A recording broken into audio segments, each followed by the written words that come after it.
have everyone. One thing for the partners to consider is if you have 4 or 5 people on, if we could keep it to maybe just a couple of people from each partner, that takes the group of speakers from 50 down to 20, which sure would help a lot.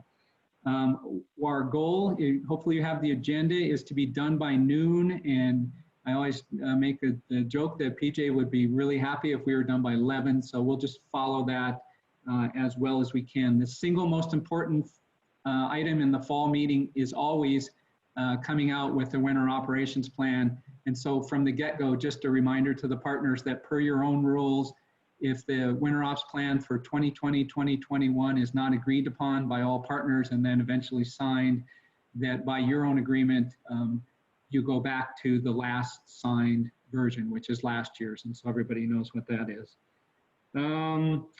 Not sure if we'll take a break. We'll just see how things are going. And if we do, it'll be very short because of the idea of trying to get out of here by noon. So maybe I'll hand it over to Kaylani Scott, who has helped us set this up. And just, you already provided some, but you only had about half of the people on. So any things that you wanna add? Kaylani is from the Nez Perce tribe, and she's running the meeting for us. Okay, so we're preparing to go live right now. We are recording this session. My name is Kaylani Scott. I'm the communications manager for the Nez Perce tribe, and I'll be hosting this meeting today. I'll pretty much be in the background, but all of the presentations that were provided, I have those and they are ready to go. So just make sure to tell me when to move between slides or images, and I can do that. If there are any complications, questions, comments, feel free to send me a message through the chat option, and I will be keeping track of that. And if there's anything else, I'll just be kind of sitting back here, and hopefully everything goes smoothly. Thank you. Great, thank you. And so folks know, the tribe got on for an hour or more earlier this week and just did some practicing. So we hope there will be no glitches.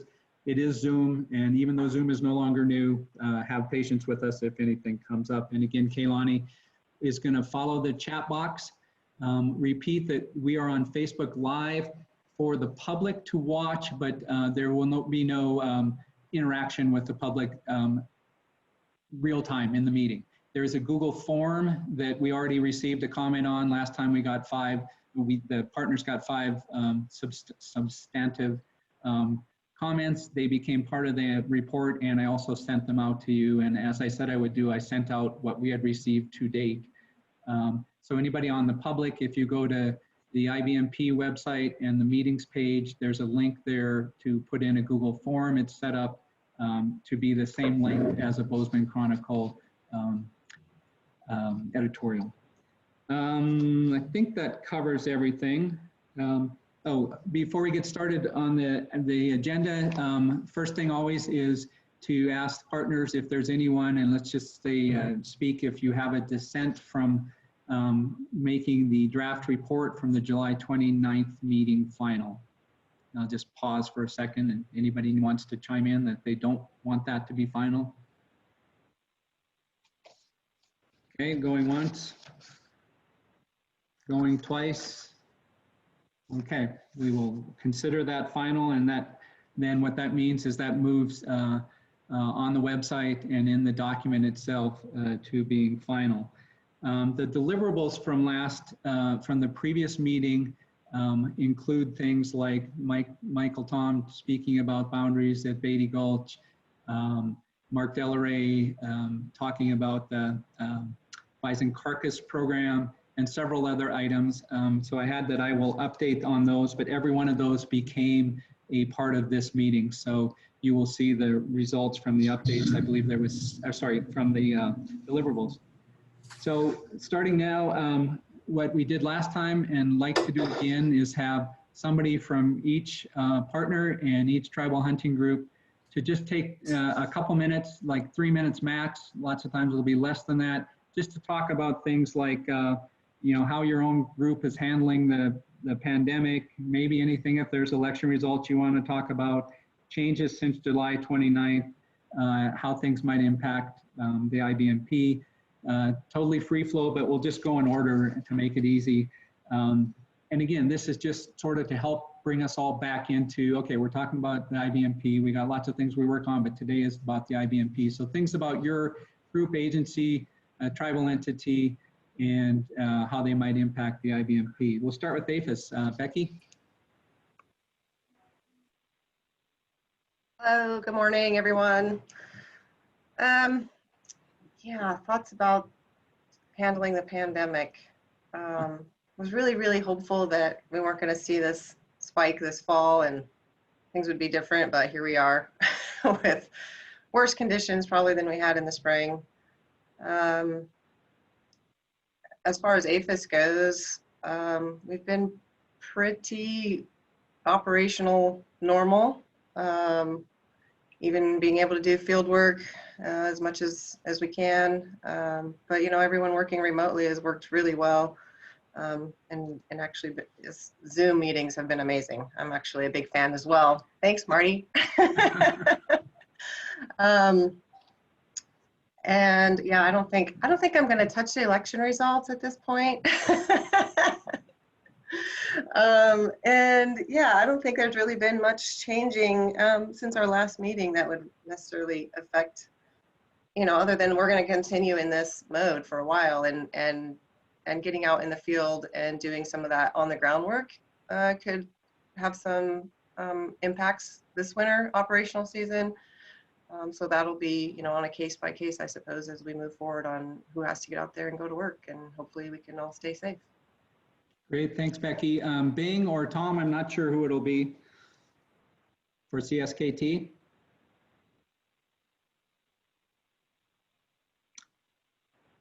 Tom McDonald, are you there? I don't see Bing, but I see Tom. All right, let's go on to Arnell, and I'll come back to CSKT. Arnell, for ITBC. You're on mute, Arnell. Remember, Good folks. morning. I gotta learn to take that off mute, sorry. ITBC, we are managing to get through everything daily. Most of us are doing telework. We do staggered schedules, so a couple people in the office and the others at home, and it has been working out. We're still able to provide services even at a distance. We've been kind of lucky that we haven't had any big issues. I think I'd like Megan to talk just a little bit about the transfer we did in Fort Peck, if that's okay. Just kind of to update everybody and give some information there.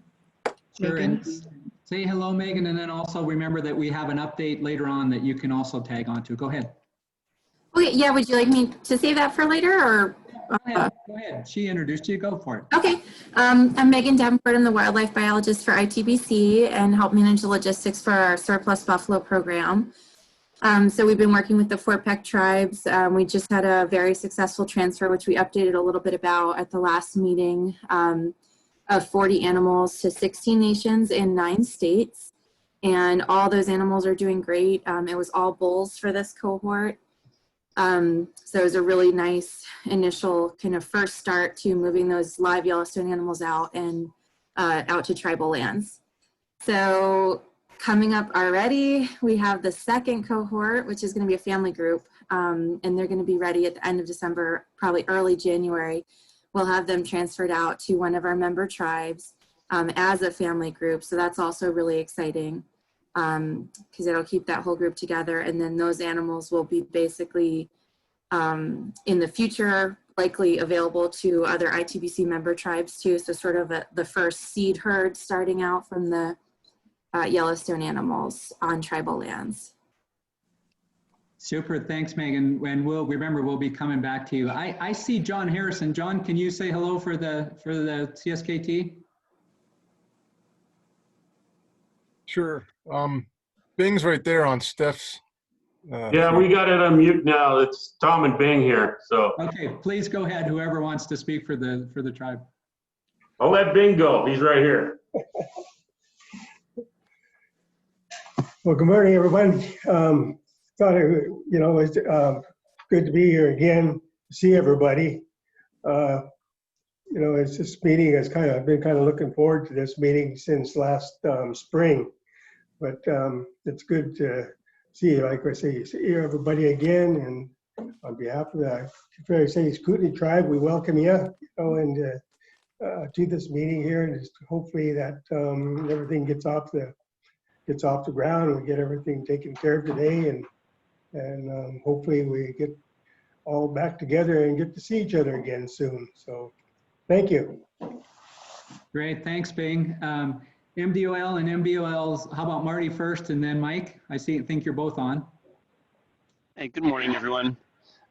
Yeah, we've pretty much been running status quo there as of the last few months, with a scaled down crew in the building, but still maintaining field activities to the best of our abilities, or at least prioritizing things that absolutely are time sensitive or where staff have to be there. That's about it. We're looking forward to the vaccine. Obviously anticipating some changes with a change of administration here at the governor's office, and stay tuned. I'll just give the floor to Mike. Mike, please. Oh, you're on mute, Mike, I think. Yeah, phone was on mute, but the computer was not. So sorry about that. But thanks for calling me out. As far as COVID-19 and how we're working through that, I think what Marty said is very, very good. We've been able to limit a lot of our administrative staff, but obviously a lot of our functions are essential, and so all of our field staff are out there still inspecting meat, milk, eggs, because that has to be done. Movement of cattle.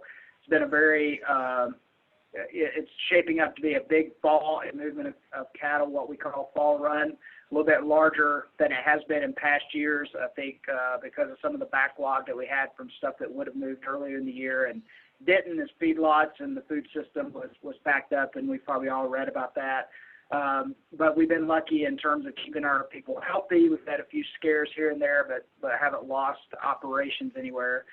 One of the things I think Marty should tout as being a big win for DOL and a big win probably also for FWP in the state of Montana is this fall we've been adding CWD testing to our slate of activities at the veterinary diagnostic lab, and so that's been a big lift for us in getting that off the ground and getting that started, and so far so good with that. And then last, talking about election results, obviously, as Marty said, we've had a transition here in the executive branch. The good news is that Marty and I are not affected by that transition, so you get to see our smiling faces continue on, although there may be changes in membership of our Board of Livestock here within several months, as there are terms that are up that will be reappointed by or appointed by the new governor. Our big thing on the horizon, too, is legislative session. Like a lot of you who have Montana interest, we'll be watching that closely. So we've got to go defend and support our appropriations for the next 2 years and pay attention to what bills and legislation are coming that affects the interest of the department. So we'll be working, pretty strongly on that as we move forward to the future. I also want to point out one of the big things that I would want everybody on this call to be aware of, because I'm making sure everybody is aware of it, is that we actually do have a proposal in for this legislative session.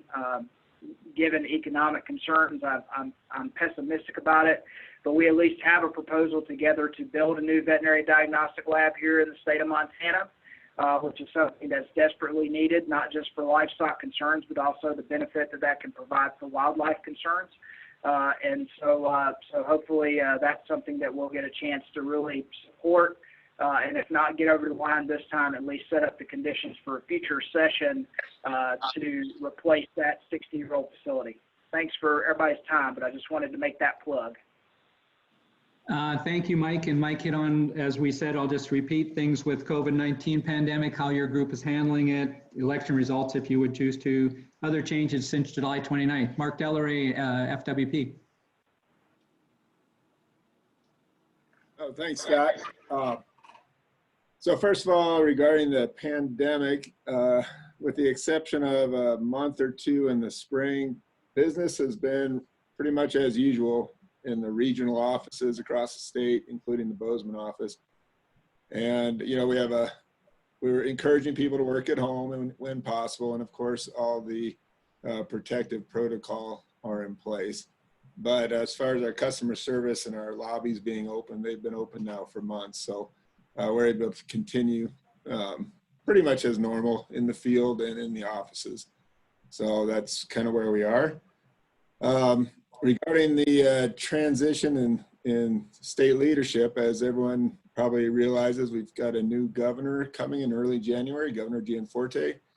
The expectation for Fish, Life, and Parks is that we'll see a new director. The directors are appointed by the governor, and so our expectation is we'll have a new director potentially in January.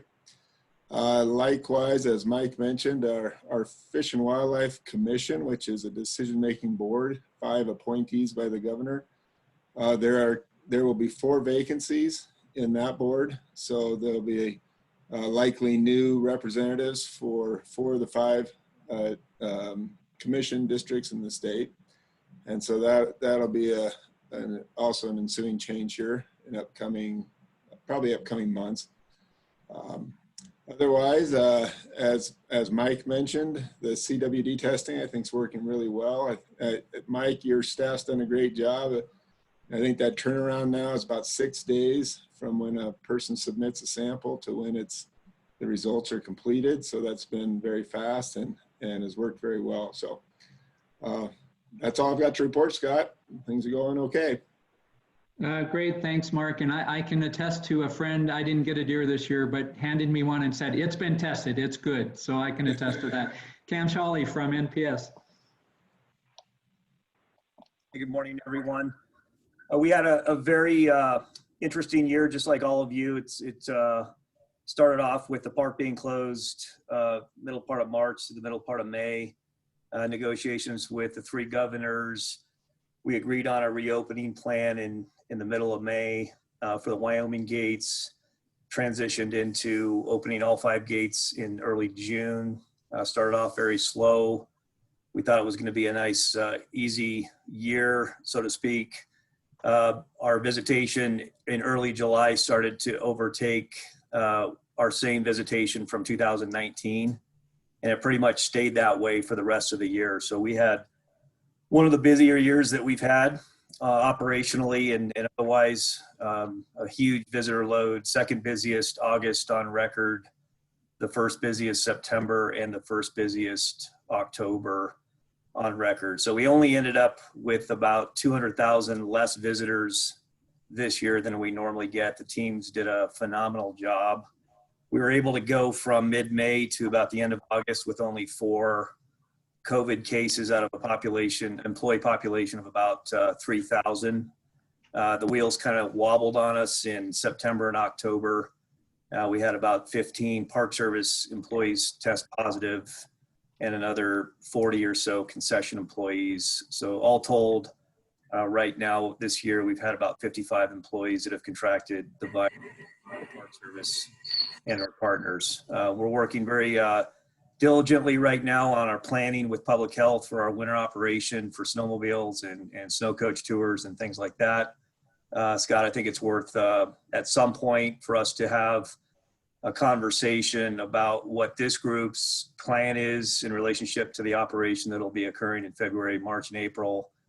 Should the COVID levels stay where they are, or if they're higher, depending on what types of state mandates and county mandates and things like that, I think it'd be good for us to have a conversation about how we're on the same sheet of music, how we can partner, and how we can respond effectively if the pandemic's affecting us during the op coming up. That's it for me. Thanks. Thanks very much, Cam. And in the winter ops section that's coming up for the major part of the meeting, I just added pandemic discussion February through May. Next is Quincy from the Nez Perce tribe, the lead partner. Quincy. Good morning, everybody. Welcome again. We're just like all the other entities kind of replied, we're doing the best that we can to get through this pandemic. We're it's kind of hit pretty close to home here in this last few months, and along with some other deaths in the community. But we're doing the best that we can.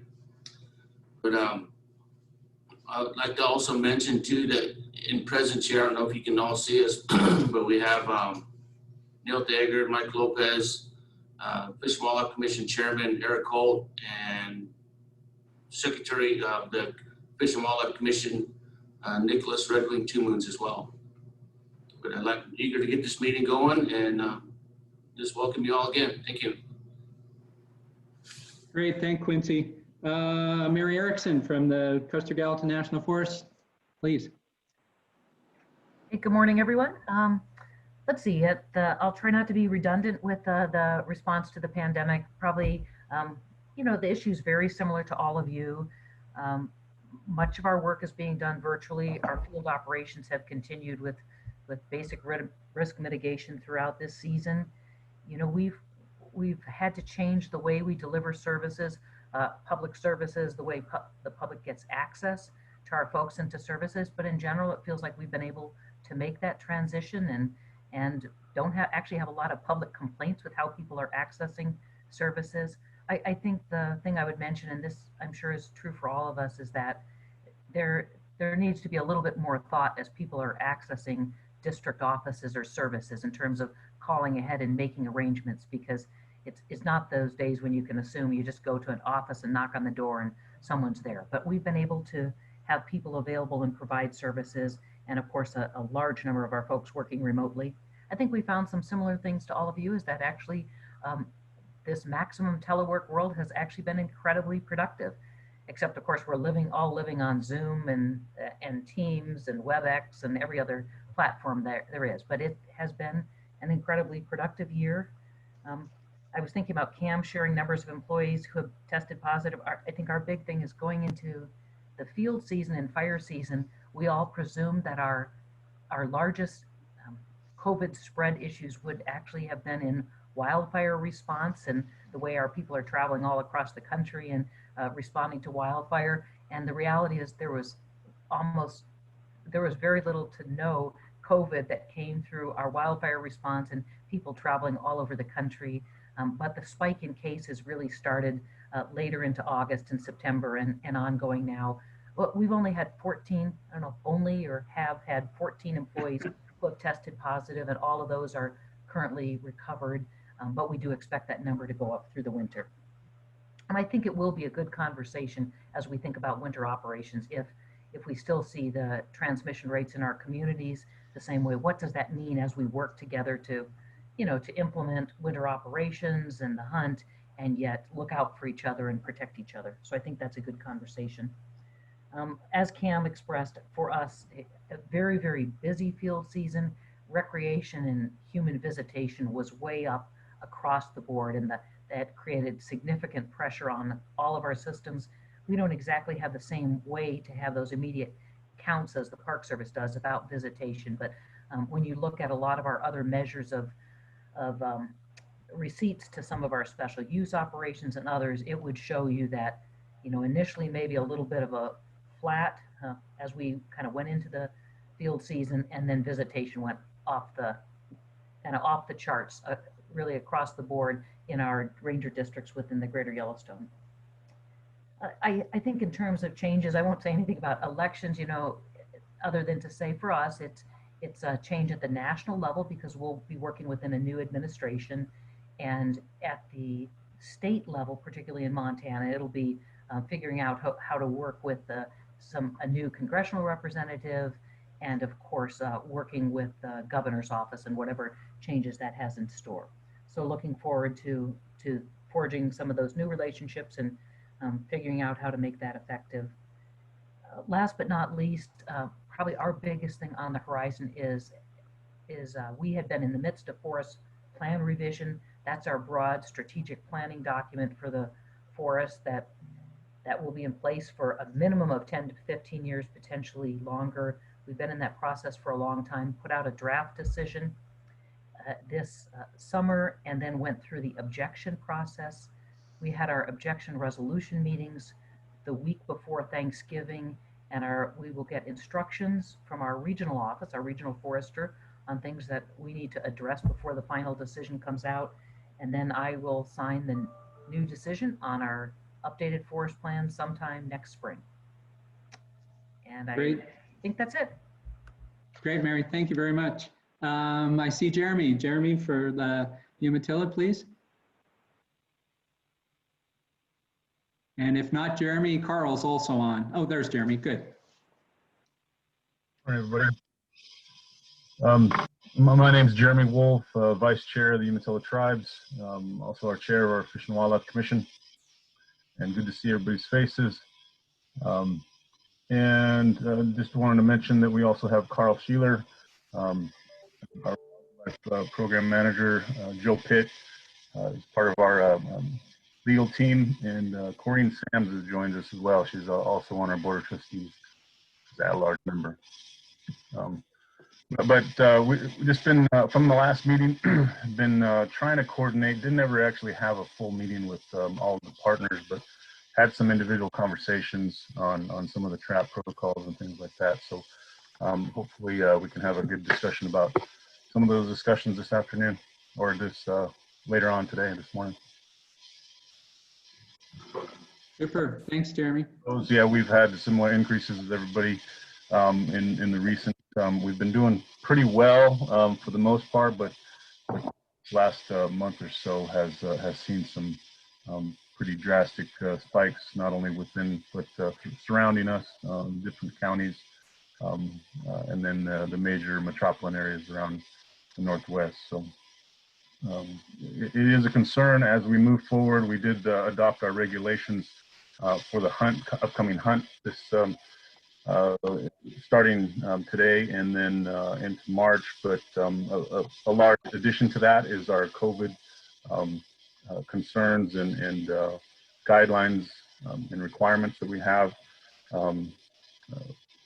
Much of them are adopted based on CDC guidances, but some of them are our own. But had an orientation with our hunters, so we're looking forward to increased communications and some collaborations, not only with our within our tribe and our hunters and our enforcement, but with some of the trap operations, and then of course all the partners here. So look forward to the discussion.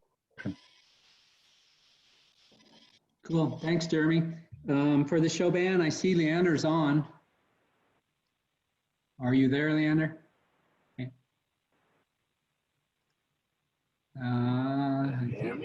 Yeah, you're on. Go ahead. Thank you. Oh, there I am. There you are. Good morning, everybody. Everything here for our program's been running up to par. We did have one of our secretaries test positive about a month ago. We did shut down for about a week and a half, our program did. But other than that, everything's going well here. Our field work is carrying on as normal. Just the office work, we're dealing with what we have to deal with as far as members and waterfowl pheasant hunters coming in to purchase permits or get tags, and we're ready to go. And again, the COVID concerns, we're going to do the best we can as well. So that's everything. Great. Thanks, Leander. For Yakima, I believe Laurel's on. And before we do that, Kaylani, just point out that we'll be going to the slides that I sent you in a couple minutes here. So have that queued up. Laurel James. Morning, everybody. I believe I have a couple of our councilmen are also on, and the Yakima attorney, Brendan, is also on the call. Our COVID responses, our tribe is still dealing with those impacts. We're on a revised work schedule right now with reduced hours. Basically Monday, Wednesday, Friday for the majority of the tribe, 8 to noon until our numbers in this area start to go down again. It's been an ongoing ordeal. I'm sure it's been the same with other tribes. We are working as best as we can, trying to still get work completed on the ground. I believe Brendan will comment further on our particular situation for the bison hunt, but essentially we've been in this mode since March with the reduced hours and trying to wait out this virus and see the numbers go down. That's pretty much it for our COVID response for right now anyways. Brendan, do you want to jump in? Sure, thanks, Laurel. This is Brendan Keenan. I'm staff attorney for the Yakima Nation. First, I want to thank Nez Perce Tribe for hosting and for all the other attendees for your time today. As Laurel said, the Yakima Nation has definitely been impacted by the fall wave of the pandemic. Many of our employees are working in a little limited capacity or working from home. That's caused a delay in our hunt preparations, but we are looking forward to getting everything finalized, both our regulations for this year as well as COVID safety guidelines, and looking forward to implementing a safe and successful hunt despite the challenges that we're facing. If either the councilman, I believe we have Councilman George Meninick and Councilman Jeremy Takala on the line, if they have anything further to open the floor to them.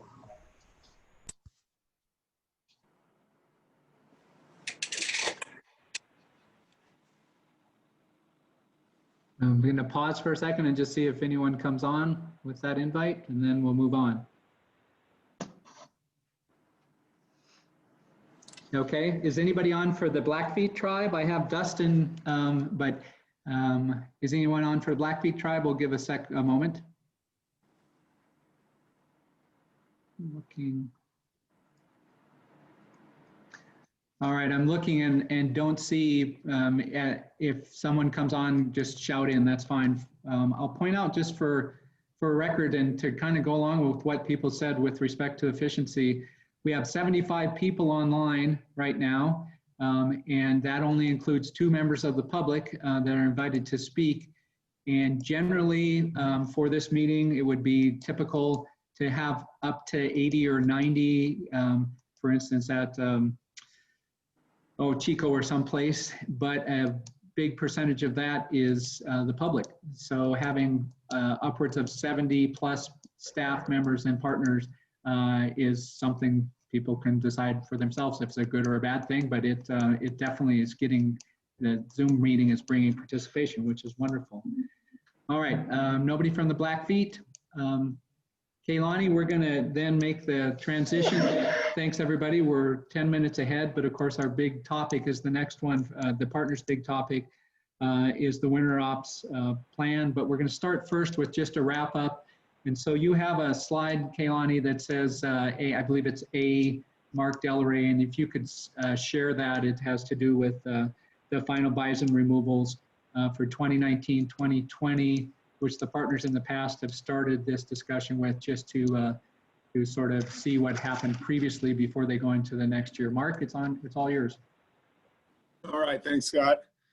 You can see the numbers there. 284 for a hunter harvest is relatively high, but not near as high as it's been in some years. So it's a good level of harvest from the hunt.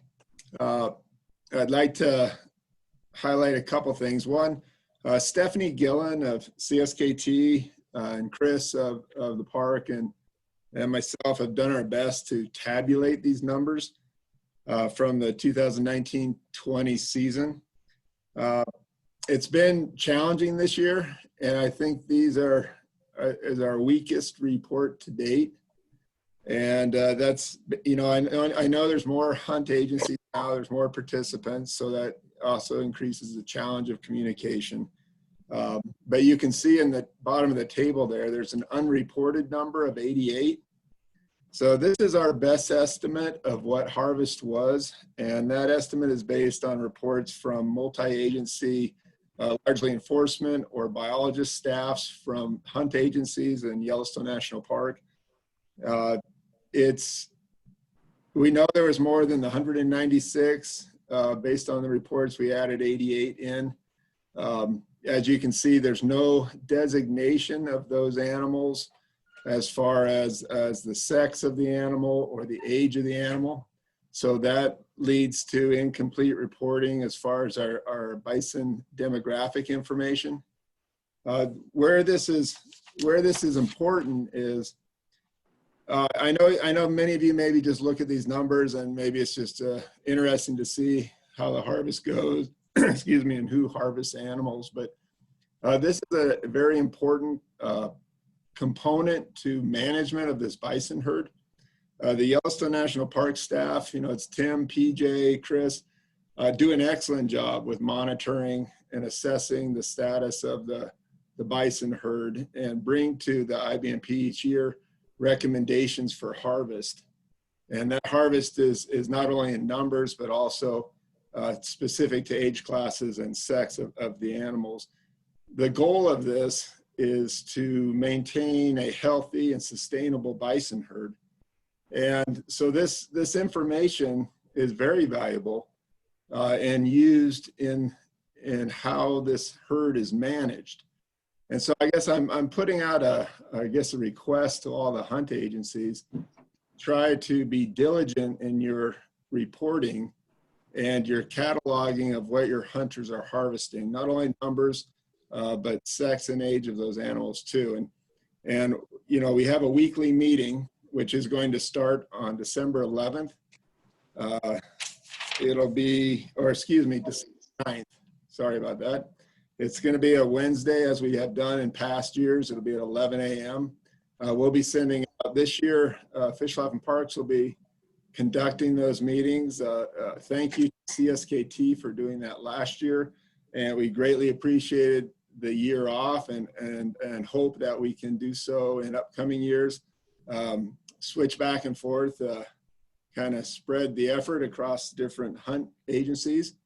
So we certainly thank CSKT for their excellent work last year in doing that.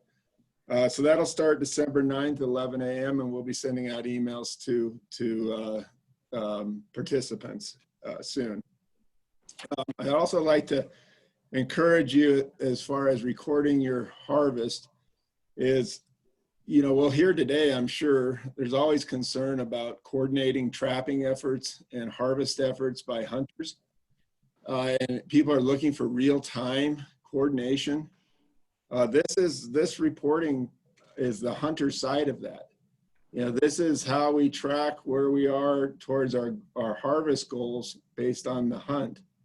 And so if we don't have reports in real time, or we don't have complete reports, it makes it very challenging to coordinate those efforts.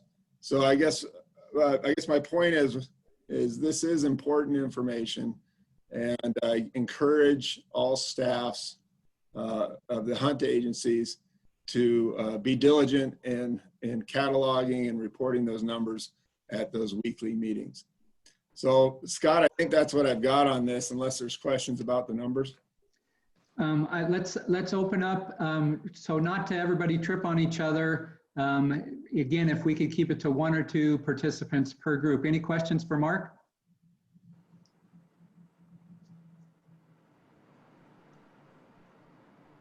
Yeah, this is Quincy. I'm going to turn it over to Eric and then over to Neil Eggert.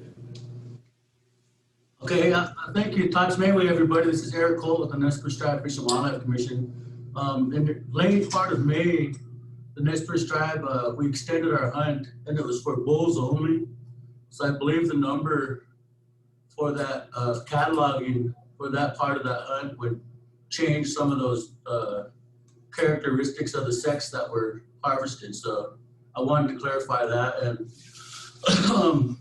I appreciate the report too as well, because that gives us kind of an idea on. And I appreciate the diligence on reporting, because I think that's important. And the one thing that I'll say to that on reporting is, we're out there in the landscape, and we have these reports in hand. Sometimes our conservation enforcement, who we're turning these reports into, have a week-long turnaround before they're back to to where they're at in their home and back in Lapway when we give our report, to catalog all those numbers. So it is difficult to accumulate all those numbers real time. And so we're trying to fast track that to make our hunters, one, get those in a really timely manner, because we know it's important to report that as well as to keep on top of it as well. But I appreciate the comment on being diligent on that, because we're trying to really push that through our orientation now. And at the same time, you know, being out on the landscape, giving that report over the enforcement, and then having that transfer back over, you know, we're trying to fix that and streamline that a little better for everybody. So thanks for the comments on the reporting. For Eric and Mark both, I'm keeping notes here. I have an action item then for Eric and Mark to interact to update the numbers after the May additional hunt. Is that correct then? Yes. So yeah, what I'd suggest, Scott, is if anyone has any modifications to that table, just please send me the specifics and I can make those changes and get those back to Scott. Oh, okay. And then Yeah, Scott, it's the March hunt, not May. Oh, sorry. Other comments on Mark's reporting for the harvest from 2019, 2020 as a lead in a few minutes to speaking of next year's winter ops plan. Scott, I'm going to turn it over to Neil Daggard. Neil? Yeah, good morning, folks. Mark, that glaring number of 86 there of unknown is fair to say that those are bulls. We were reporting all of our harvests with sex ratios reported as well during those weekly meetings. Then those meetings, I think we stopped those meetings, correct me if I'm wrong, it was end of January, maybe end of February, when we stopped the weekly hunt report meetings. Those additional or unknowns that are there were taken in March, and our commission had set regulation for the month of March for it to be bulls only to be harvested by tribal hunters. Hopefully that helps clarify some of that. Thanks, Neil. I noted that change in the Nez Perce harvest there from the 86 unknown to 86 bulls. And thanks for that. I appreciate that. That is helpful. I just wanted to make, for everyone listening, though, I just wanted to be clear, the 88 that's unreported down there are different than what we're hearing from Neil and the Nez Perce. That's a different group of animals there that we have really no information on. So thank you for that clarification from the Nez Perce. Other thoughts for Mark? Yeah, Scott, this is Adam Villavicencio. Hey, good, Adam. Hi. Hi. Yeah, just a little additional information as far as this compiling, information regarding harvest. The last couple of years, the animal movements has been mid to late March, and 2 years in a row we've actually had season extensions. And during those time frames, it gets pretty hectic out there. A lot of people, hard to keep track of everybody and count accurately. Whether or not we got a cow or a calf or that kind of stuff. But I have had conversations with my officers and told them we need to be very diligent in summing up these animals into harvests and doing the sex and all that kind of stuff. And so this upcoming year, we're expecting to do better. Chances are it could be a similar situation where we have a late migration, and then we have a lot of people on the landscape. But we'll do what we can to improve upon that. Great, thanks, Adam. I'm going to use that, Adam, because you told me earlier this week that you would have potentially an update for this looking back at 2019, 2020, and that may be what you were speaking of, but let's go broader. If anyone has any inputs on 2019, 2020, including continuing this discussion with Mark, and this is just open to everyone, we're not going to go through a roll call. So we'll just, I'll pause, and if anyone has any further discussion on 2019-2020 winter ops, remembering that in a moment we're going to be talking about the upcoming year.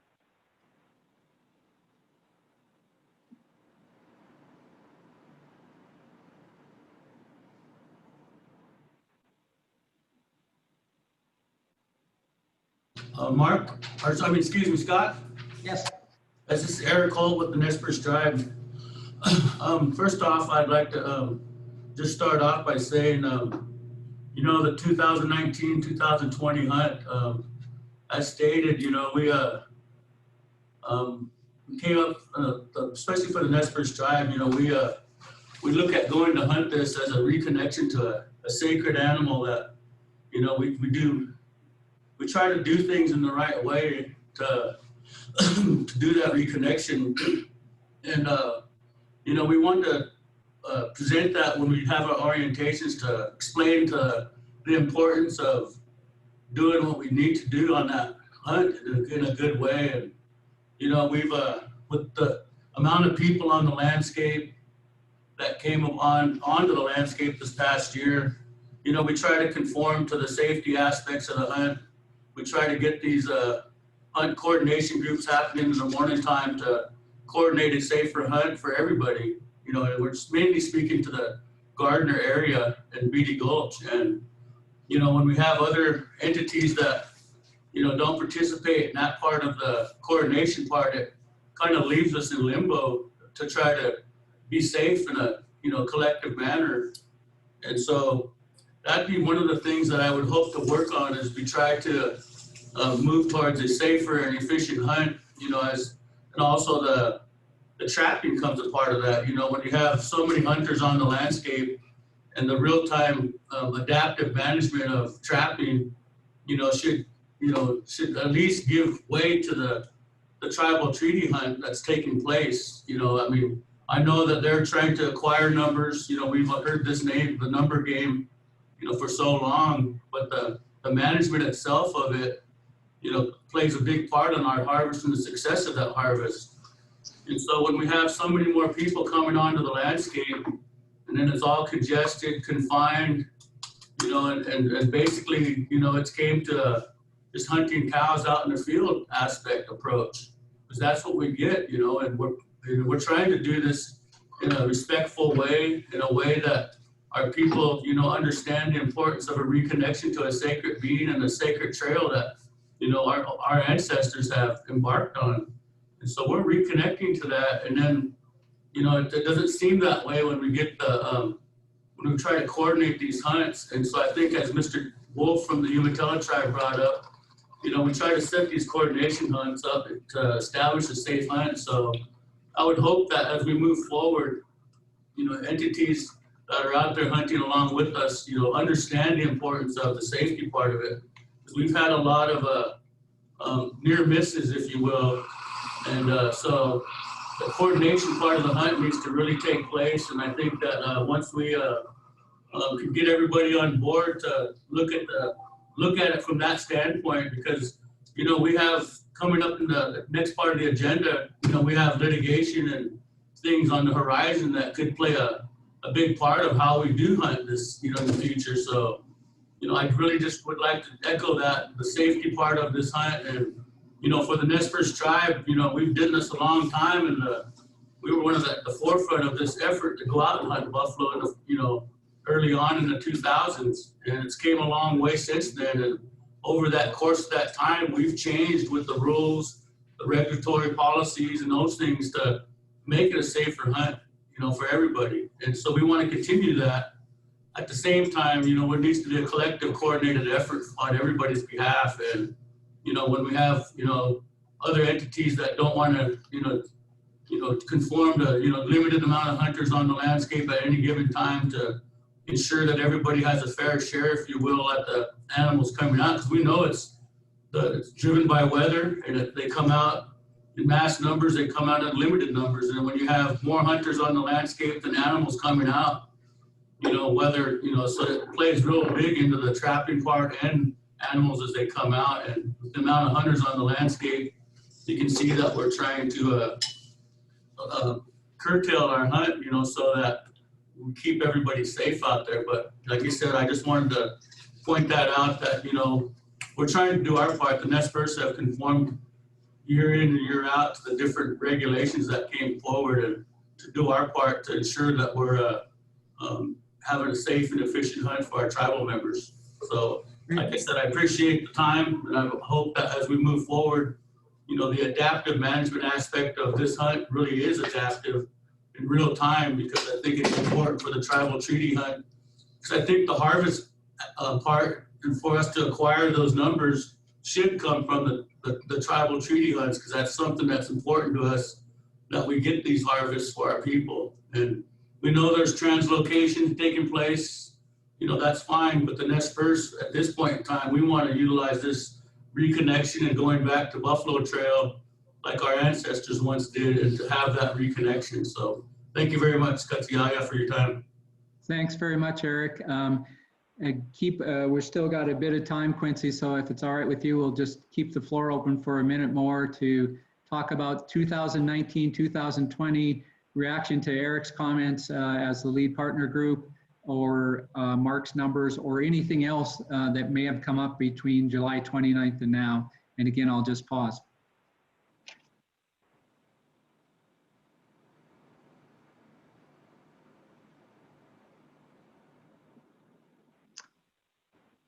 Okay, going once, going twice. It's open to everyone. Move forward, Scott. All right, thanks, Quincy.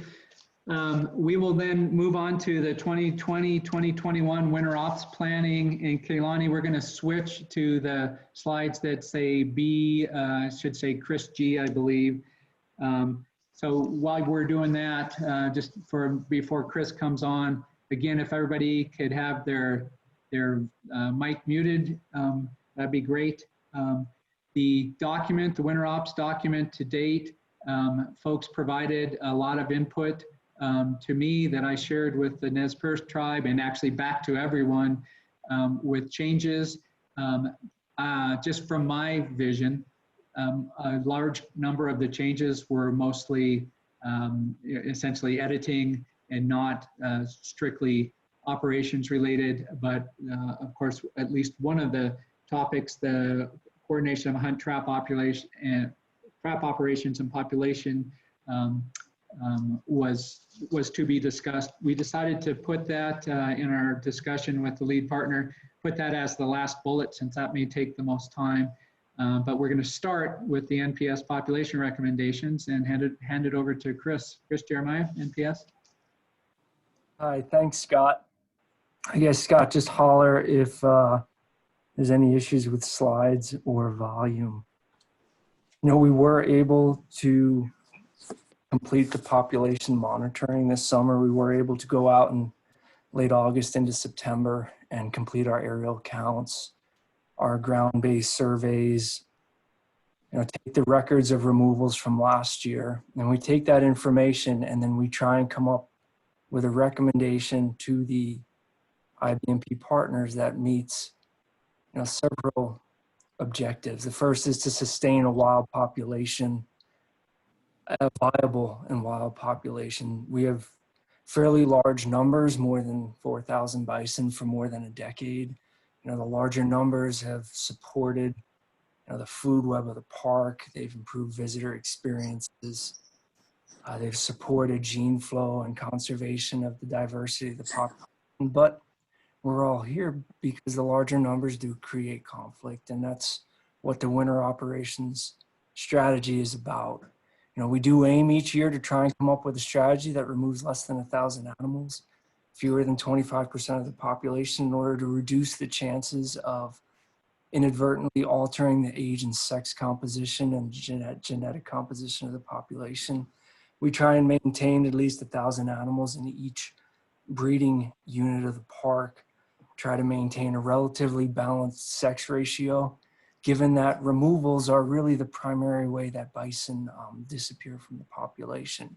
So if they're heavily biased towards females or calves over many years in a row, that can alter not only the composition and how the population acts, but how they migrate and move, which would then, affect hunting opportunities and other things. You can move on to the next slide, please.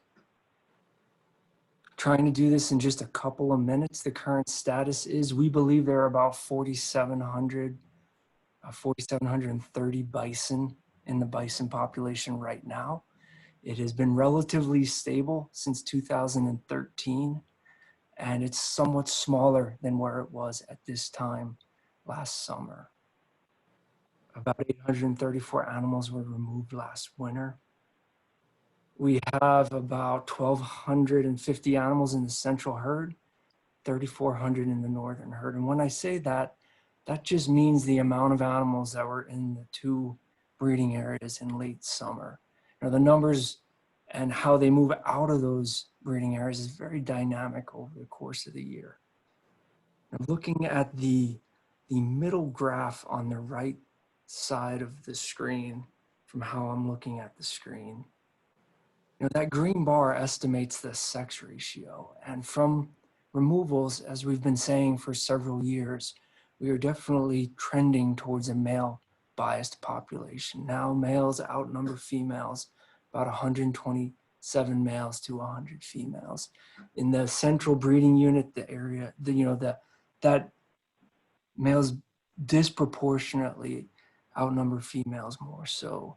And the population's also becoming older, meaning that the young component, the juvenile component of the population is still declining. It's still within a range that we feel meets our conservation objectives, but the population is somewhat aged. Could you just please go to the last slide? So we take that information and we try and come up with a removal strategy. If you look at the left pane, that pink line shows where the population has been in the summertime for the last several years. We have been meeting our objectives of generally slowly decreasing the bison population size.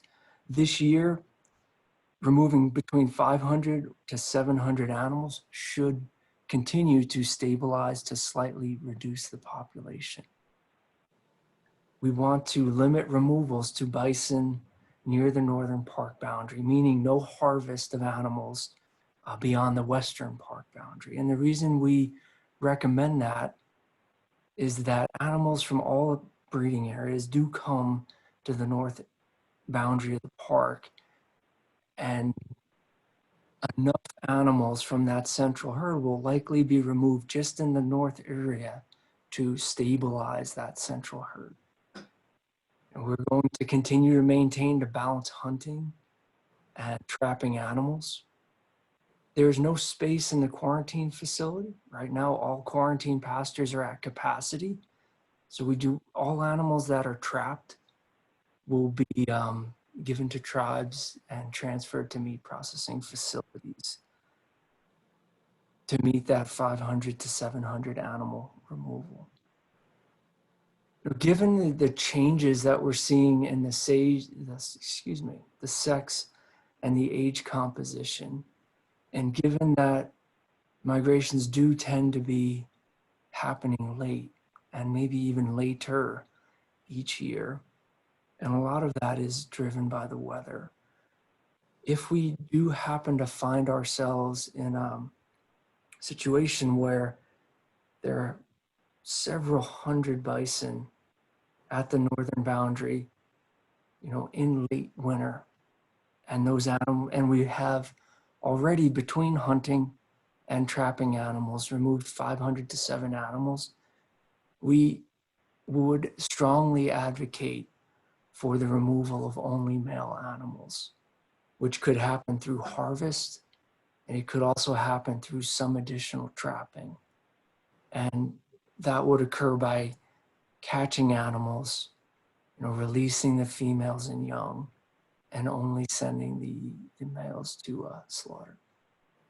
So with that said, I'm very happy to answer a couple of questions and try and... Scott, this is Quincy. Chris, can you repeat about your last half a dozen sentences, please? You're kind of going in and out and speak up, please. Thank you. I'm sorry. I will do my best. So please interrupt me if the sound's breaking up or you can't hear me. Chris, this is Scott. It's for me on my end. I can hear you fine. It is a little breaking up. I don't know if you need to be closer or further from your mic, but it's about 85% fine. Okay, thank you. So the last, maybe going back in reverse order, Quincy, if we have a late migration and given that the population is increasingly being biased towards males, and that this has been gradually occurring over time, we strongly advocate that male-only harvest happen if there is a late migration. So as you get into middle and late March. We also advocate if we meet that original target of 500 to 700 animals, we would advocate for some removal of just males beyond that number.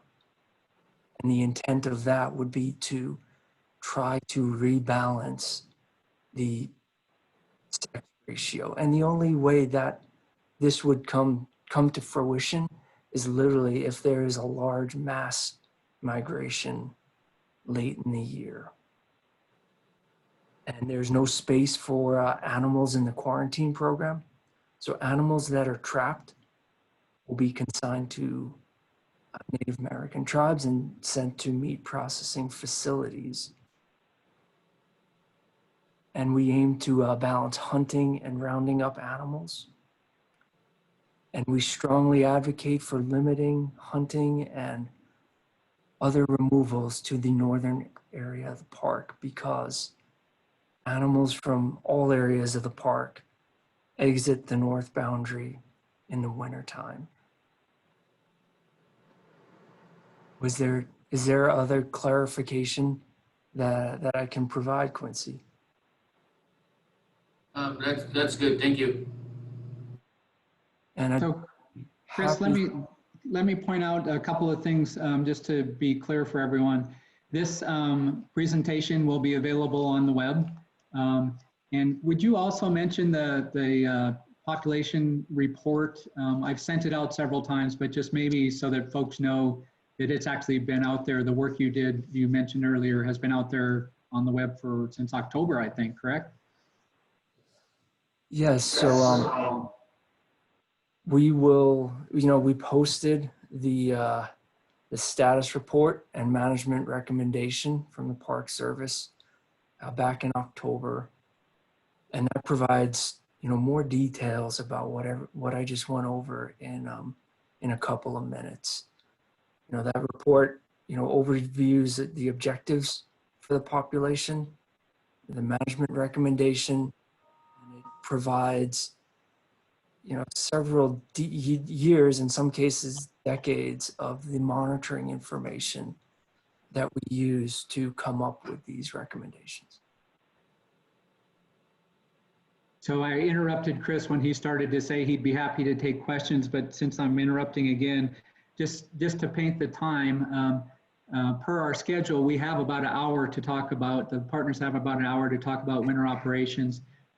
After this discussion is done, then we have a discussion on improving communications, quarantine sections, Beatty Gulch safety zones, and then improving the coordination of the hunt trap operations. So we'll open the floor for a few minutes for any questions for Chris. And if you have one, please just pop up and ask. Hi, Chris. I've got a question for you. I was wondering with the modeling, if you've been able to look at how many, the period of winters that would potentially be unable to accept new animals into the quarantine program. Like, is that looking like it might be an every other year or every few years situation where animals are unable to enter the program? And Becky can also help me answer this question if I get this wrong. Right now, the current quarantine facilities that we have can handle somewhere between 50 and 100 animals in the park. You know, the APHIS facilities in the Gardner Basin can support, you know, 3 groups of about 20 animals, so 60 animals there. So quarantine, depending on the age and sex of animals, takes somewhere between 1 and 3 years on average. So right now that means accepting, gosh, about 60 animals into the program every year. But you're right, it may be an on again, off again thing. So right now I would use an average of about 60 animals can enter quarantine per year, but it takes more than 1 year for them to complete the process.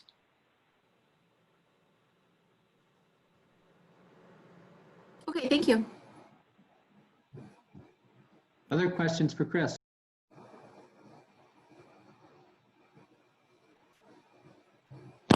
Yeah, Scott, this is Neil, or turn it over to Neil. Yeah, Scott, this question for Chris here. Chris, during the surveys, you know, the survey states that the population is of Yellowstone bison. Were any of these bison observed outside of the park? And if so, could you say when and maybe locations, and if you're seeing some dispersal that's beginning to occur maybe later into the year with this, with the northern population? Thank you. Sure. So when we survey, it is not a census. It's a, you know, it's an estimate. So we've looked at where bison are in the summertime for, gosh, 40 years. And we've identified survey units. And the survey units do go outside of the park. They include the Madison Arm in West Yellowstone. They include Horse Butte. They include some areas north of Hebgen Lake. They do not include many areas in the Gallatin Forest to the north and west of the park that are part of the new conservation area. In the northern area of the park, they include Eagle Creek and out to Yankee Jim Canyon. So pretty much a large portion of the, they include a large portion of the areas where bison are in the winter outside of the park. So we detected 1 animal outside of the park during these surveys. It was 1 adult male that was in the Horse Butte area. Thank you, Chris. Yeah, we have another question from Eric Gold. Thank you, Chris. Chris, I got 2 parts to my question. And through your surveys, have you seen any movement to any of these expanded tolerance zones as you're flying? I mean, we've had these tolerant zones and we're trying to get animals to disperse. Have we seen any movement towards any of these expanded tolerant zones at all? Is my first part of my question. You know, in terms of trying to identify single animals moving into those expanded areas, you know, our surveys for estimating the size of the population wouldn't ever detect that, because we're not surveying, you know, those pioneer places. Okay, copy that. And then also, I guess the second part of my question would be the limit removals to bison near the northern park boundary. Could you explain that a little bit more? I heard you say something about not hunting outside of the western part of the boundary as well. So could you further convey what you're wanting to address in that? Yeah, absolutely. So one of the objectives that we're trying to meet is maintaining at least 1,000 bison in our northern and central breeding areas.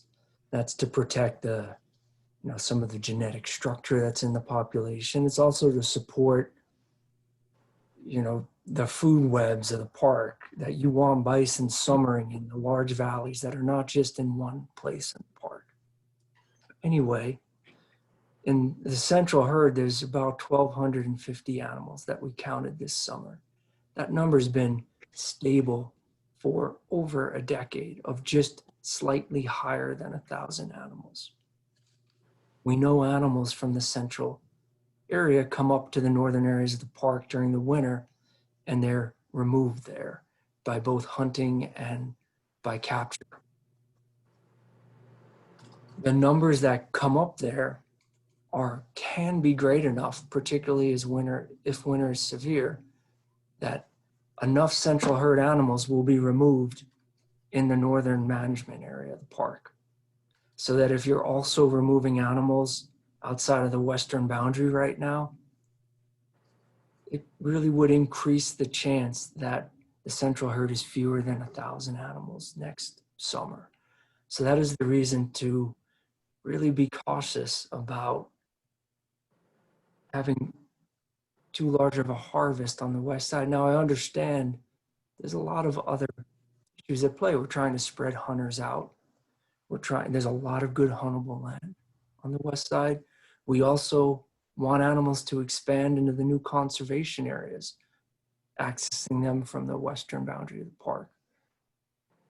You know, just from the idea of trying to meet those objectives that I highlighted, maintaining a viable population, balancing the age and sex structures, maintaining numbers in both herds.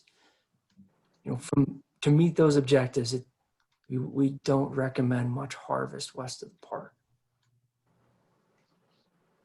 Okay, thank you, Chris. And just one last part about, as you spoke just lastly about your, what you're trying to do about sustaining viable wild population. When you think about that, then I would think that trying to have 1,000 bison in both the central and northern herd, is that enough to maintain the genetic diversity? I mean, you're talking, animals, and we're wanting to keep this last wild free roaming herd. So is that unfeasible in that term? It's a numbers game, and being able to have a certain number on the landscape with all the other animals that are out there and try to balance that. But with the last free roaming herd, there's, with that many animals left on the landscape, there's the uncertainty of keeping that genetic diversity with that limited amount of numbers. I mean, we always thought that from a nest first perspective, we want to see 5 million buffalo back on the landscape, not just 5,000 or 1,000. You keep limiting us to a number and keeping it at that. We want to see an expansion. So we just, like you said, I understand what you're saying now. I just wanted to get the clarification, and also I just think that the numbers that are being presented sometimes don't reflect what the management of that herd should be. So thank you. That is a good and very difficult question to answer. Following the IUCN guidelines for bison, and the work of, other modeling efforts done, 1,000 animals has generally been set as a target for a breeding unit to support its genetics. But again, it's a very difficult question to answer. The genetics of this population are very valuable, and there's two very important ways to protect it. One is through science-based management, and the second is also through the conservation and transfer program, and what many of the agencies here and the tribes and ITBC is helping us do is get Yellowstone origin bison back to tribal areas and start building their herds with those very valuable genetics. Super. We've heard from the Nez Perce tribe and ITBC. Does anyone else, any other group have a question for Chris? And after that, we'll move on to the next bullet item. So Steph, you'll be up after we find out if there's more questions. Anyone else?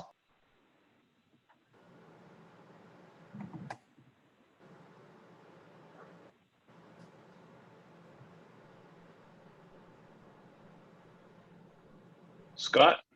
Yes, please. Jeremy. Can you hear me all right? Yep, we can hear you. You're good. Good to go. All right, thank you. And thank you, Chris. I wanted to ask about some of the trap ops, just maybe briefly, the West Yellowstone. Last year, we because of those concerns, we opted to not have a West Yellowstone hunt. After we've discussed and evaluated it, especially last year, we don't normally have a large contingent of hunters in the West Yellowstone, but for those that we do have, it does help disperse our hunter efforts, and therefore safety and the stresses of the amount of hunters in the northern end. We tried to balance that out, and so we will be having a hunt in the West Yellowstone, but we'll be monitoring that pretty closely and making sure that it's doesn't get numbers, and watch the numbers, and obviously be reporting those on the weekly basis. But that was the one concern that I wanted to mention, was the more, and I think Eric was kind of alluding to this, the more we reduce, the more pressure we put.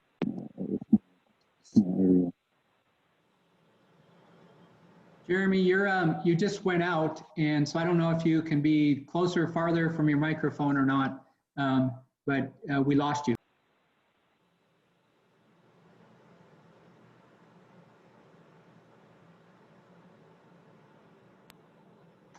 Is that better? There, now we can hear you. Please, go ahead. Oh, I was just, did you hear me about any of that? The West Yeah, Yellowstone? I think we caught that the Umatilla will hunt on the west side, but pay very close attention to the numbers. Part of the reason being because of the crowded hunting safety issues on the north side. Go ahead. Yes, thank you. I just wondered if that was a concern that was also being weighed by that evaluation, Chris. The evaluation was purely, it wasn't to answer your question.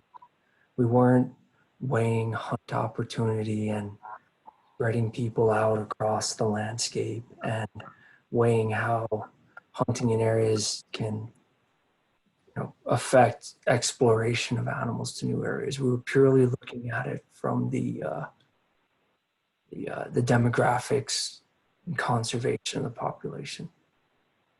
I would recommend, if there are small hunts on the west side, to focus on adult male animals, as we do know that sex ratio in the central herd is approaching 1.5 males per adult female.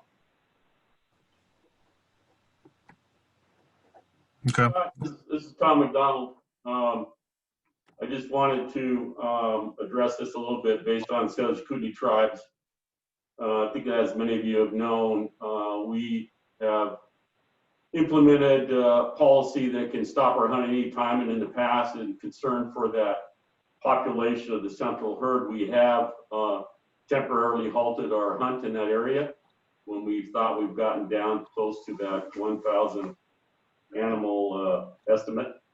So currently our regs allow that to occur. We've also made recommendations, I think, along with the state, to try to have a zone in there where there would be no hunting that would allow some buffalo to migrate into the expansion areas, particularly the Taylor Fork.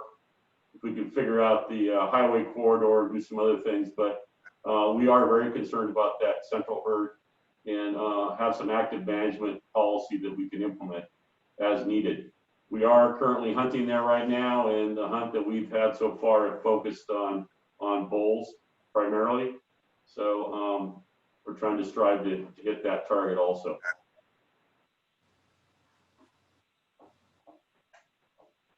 Great, thanks, Tom. Any feedback there, Chris? Or I don't think there was a question really, just an update. Thank you for the update. Hey, this is Cam. Can Mark Del Rey, maybe with that chart that he had of the harvest last year, I didn't see a delineation between animals taken out of the west versus the north. Do we have that breakdown? While Mark's coming on, Kaylani, I don't think it's going to help. Mark can say, I don't think it'll help to switch back. I think you can stay here. Mark? Yes, Cam. I'm looking at the total that we have now with the known numbers. We had relatively small harvest on the west side last year. based on the numbers that we have, again, as I mentioned earlier, they're incomplete, and it's uncertain where those 88 animals came from. And likewise, I think a lot of those late season bulls, correct me if I'm wrong, Nez Perce Tribes staff, but I believe much of that harvest that you mentioned with those 86 bulls, I think some of that came from the west side. So it's a little difficult, Cam, to delineate harvest right now because our reports are incomplete, but certainly the majority of the harvest to date has been focused on that northern area. But I do believe there was some late harvest on the west. I'm sorry, Kaylani, can you go ahead and pop that back up there? The reason I said not to, Mark, I believe it doesn't show a breakdown of north and central, does it? It was the previous. No, what you put up there does not, but we do keep that. We have a table for the west and we have a table for the north, and so we combine them. We combine that information into the table that you displayed. Yeah, it's the one, Kaylani, that says B Mark D to the left tab right there. Thank you. Yeah, that's the total there, which is combining the two tables, one from the west, one from the north, and that's the total number there. Our understanding to date is the majority of the harvest is coming from the north side, although as I just described, we have some incomplete reports and some question, I guess, of where some of that harvest came from. Now, what I would say is, and I can send this out to the group again. I've sent out the three tables in the past that has the west side table, the north side table, and the total table. And so if that's helpful, we can do that again. And so hunt agencies can update the individual tables. Again, this is, as I stressed earlier in the portion when I spoke about these numbers, this information is very valuable, as you can see from this conversation. And so getting these numbers right and accurate is key.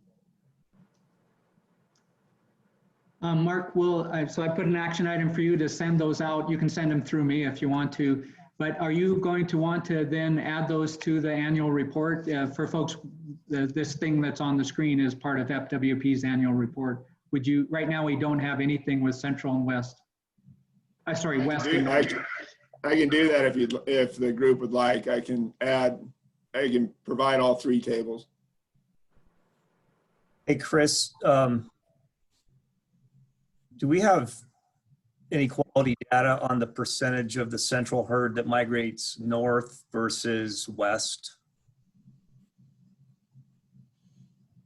That's a really good question. It's been pretty steady of having a couple of hundred migrants come up north during the winter for the last several years.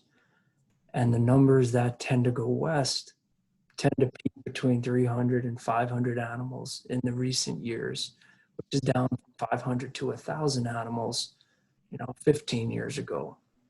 But of those numbers at west, a proportion of those are also first go north and then go west. So anyway, the long and short story is you can expect a couple of hundred animals out of the central herd during most years to go to Gardner. If some of those get removed, it will stabilize the central herd. The central herd also has several hundred, close to a third of the population, go to West Yellowstone late in March and April. And if a large proportion of those were removed, the central herd would decline radically. Okay. Yeah, I mean, 2 years ago at this meeting, Mark presented a proposal to, hunt less on the west side, primarily so we could see a better use of the tolerance zone and those bison would move out further.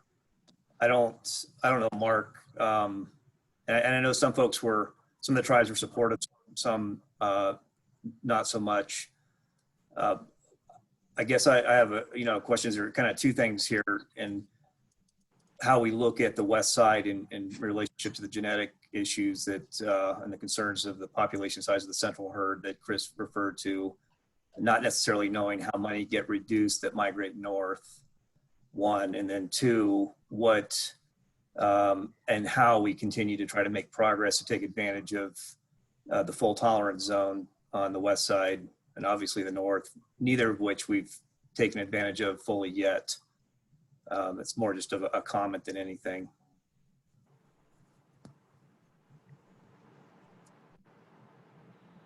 Quincy, as lead, I'm wanting to move on to, since we have several other bullet items, are you good to move forward knowing that folks can come back and ask about NPS's recommendations? Is that acceptable, Quincy? And for. All right, thank you. So Chris, Kaylani will have Chris, I love the way you have these up on the tabs. Thank you for that. So we can, if anyone has question as the remaining winter ops discussion goes on, we can switch back to that. But for now, Kaylani, maybe unshare your screen and we'll go to Stephanie. So we're improving communications between on the ground personnel, Stephanie, modifications of quarantine, Dan, review of Beatty Gulch, markers, Mike, improving coordination of hunt trap operations, Jeremy. Those items all came from the July 29th meeting. The intent of having a name behind them isn't to say those are the only people responsible, but just that from that meeting that those people would start the discussion. Stephanie, improving communications between on the ground personnel.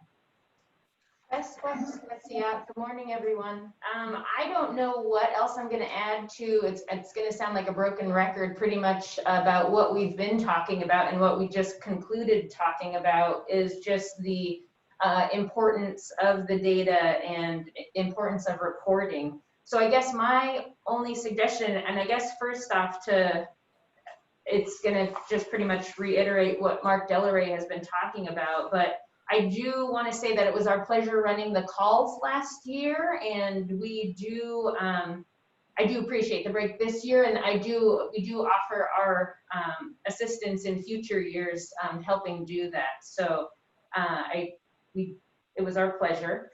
We do appreciate the efforts of everyone to know that there is an issue and to improve their streamlining and reporting. I do appreciate hearing that. And the only suggestion I could make is that that each hunt agency assigns a representative to get on those calls or to report. And I understand that there's a lag in reporting on the ground and actually getting numbers to us, but actually having one person to notify and having that one person it's their job to report to us their numbers. I think that would help.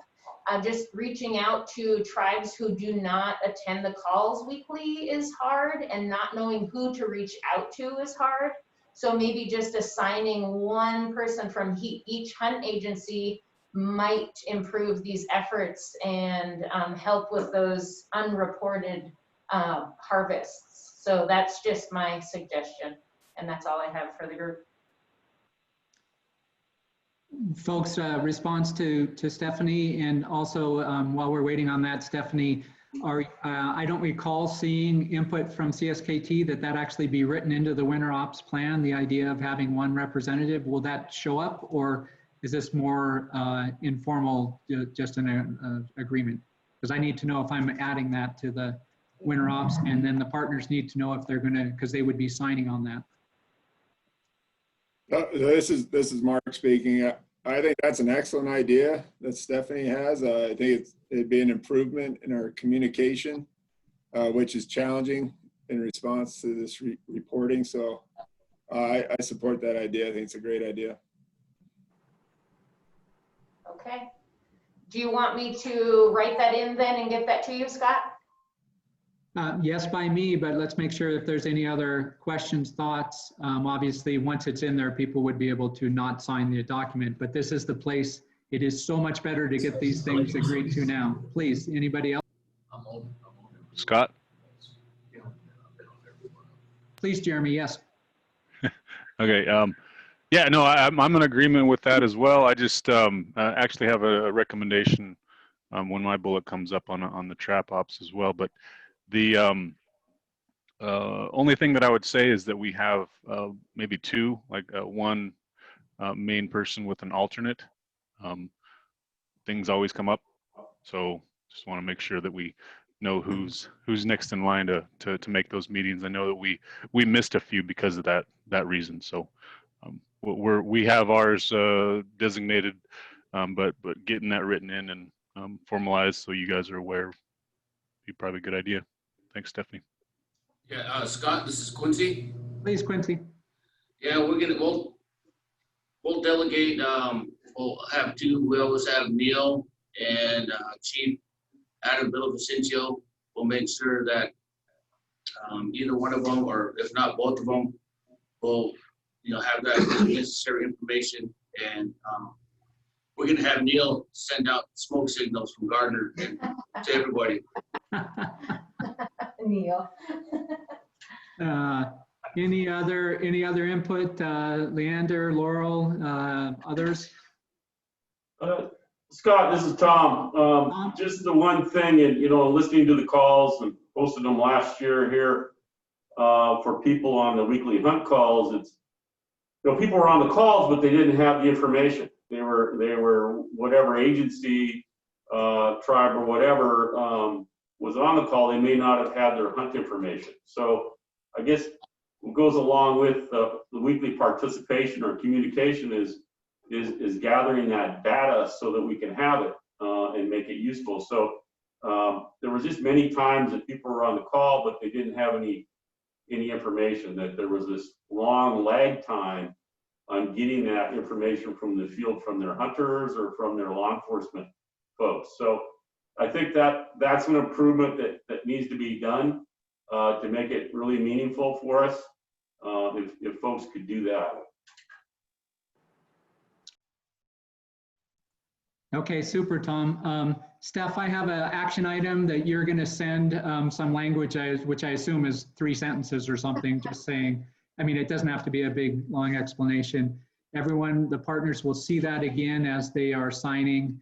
But in interest of time, I think we should move on to make sure we keep on through. Quarantine section, Dan from the ITBC was slated to lead this. Dan? Hi, everyone. So as Chris mentioned earlier, there is no room to bring in additional quarantine cohorts, and our changes to the winter ops plan reflect that, and you can find those on page 13 of the current draft. That's about it.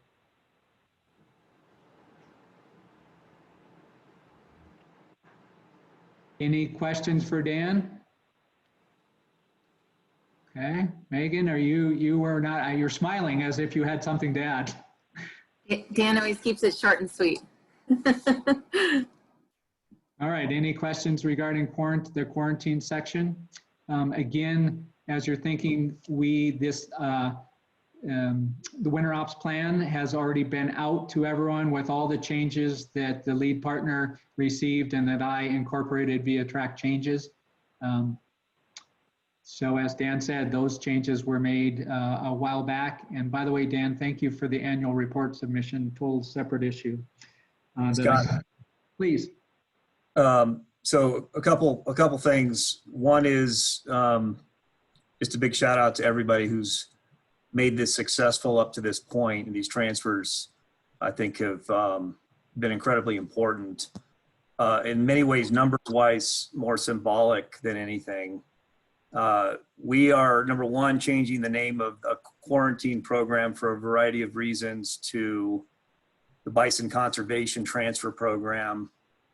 And that title of the program fits a lot better than quarantine, even aside from the negative connotation of quarantine within COVID and that kind of thing. So I want to let everybody know that Chris and PJ and the team and Tim are doing a really good job of kind of mapping that out. The second part is that we are evaluating what alternatives that we have here in the park to expand the quarantine facility to a reasonable degree. It won't be massive additional numbers, but we feel like we're going to be able to put a decent sized investment of our own money with some partner and philanthropic money to increase our quarantine capacity.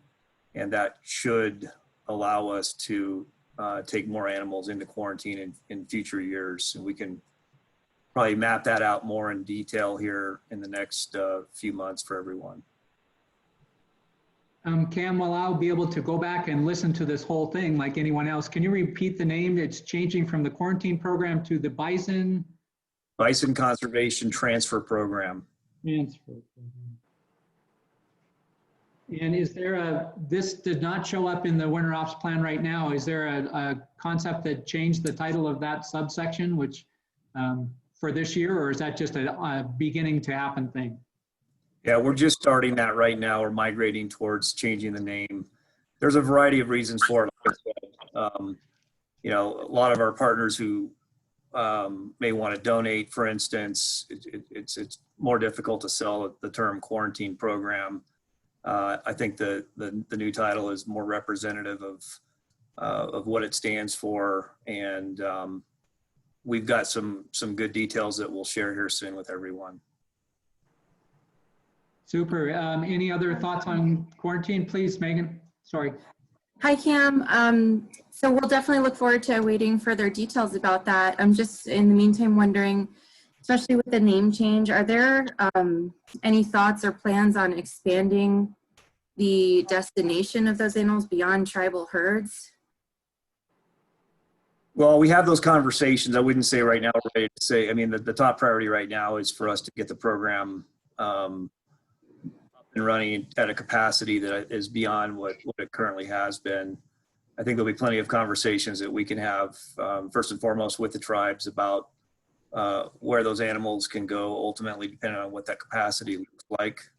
And, you know, I don't think right now is necessarily the best time to have that, but we're looking forward to having that conversation to see what's possible in the future. Thanks, Megan. Thank you. Any other comments with regard to quarantine? Yes, this is Eric Holt with the Nez Perce Tribe. So I listened to what Cam just spoke to.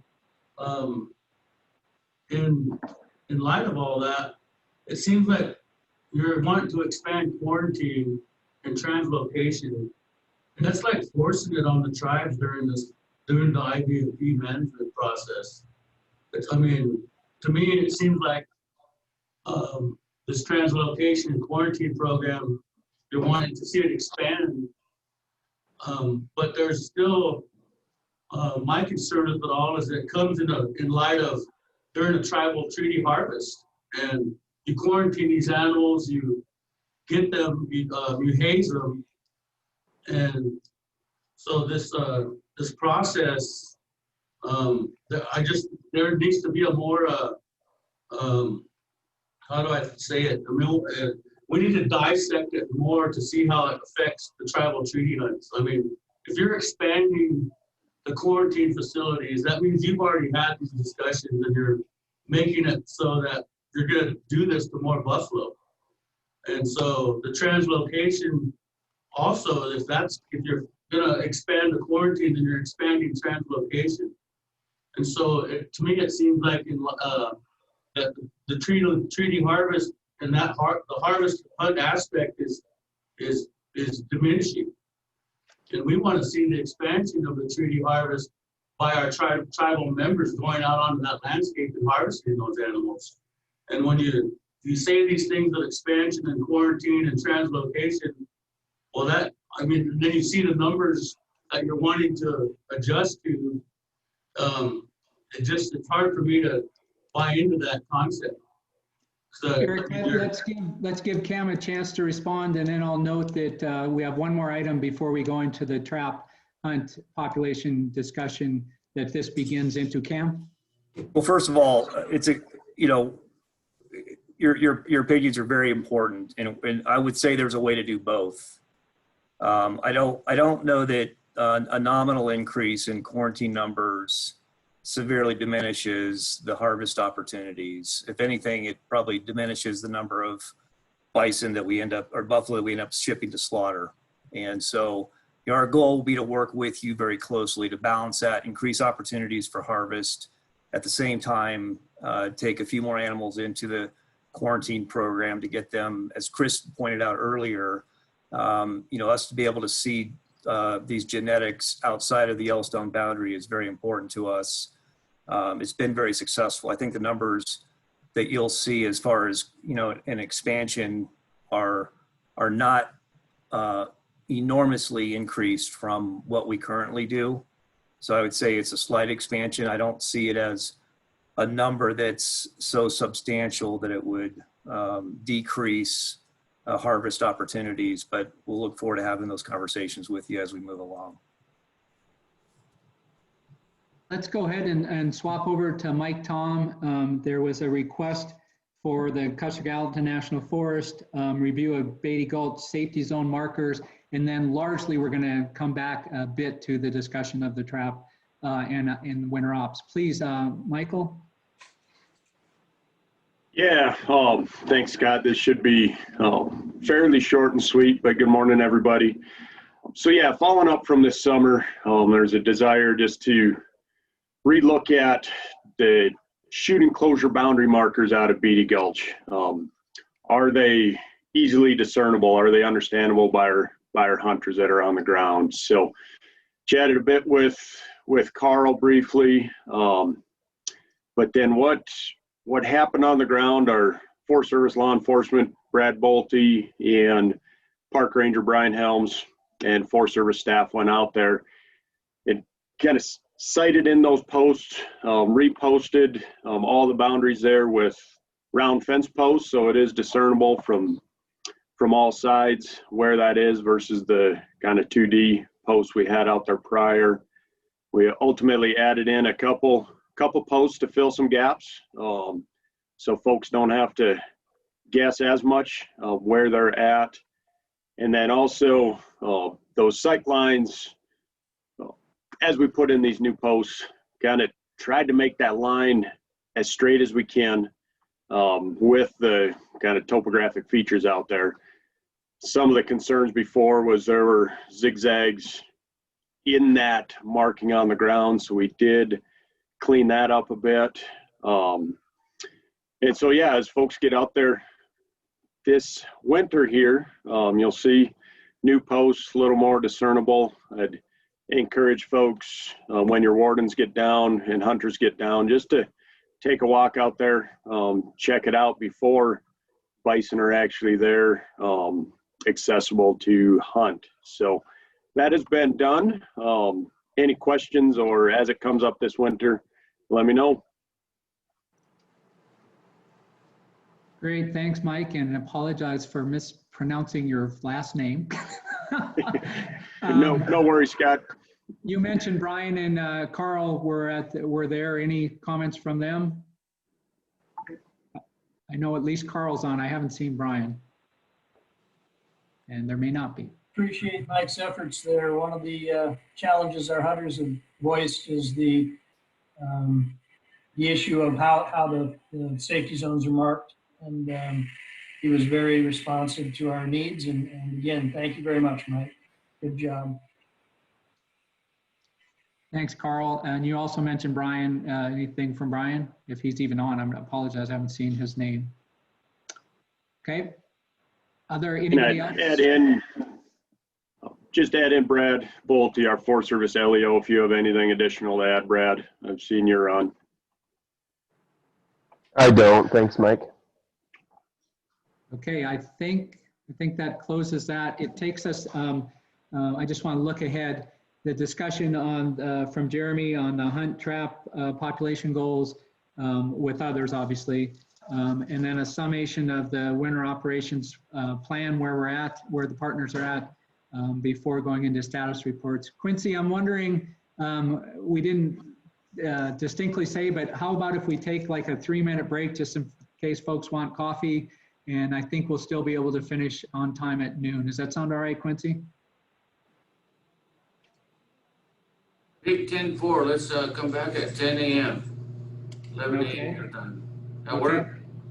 I've got, oh, let's make it faster than that. Let's just say 5 minutes. So 10, how about 10:50, 11:56, no, 10:56 or 9:56 your guys' time? Does that sound all right? Busted my chops, Scott. Come on. Okay. 5 minutes.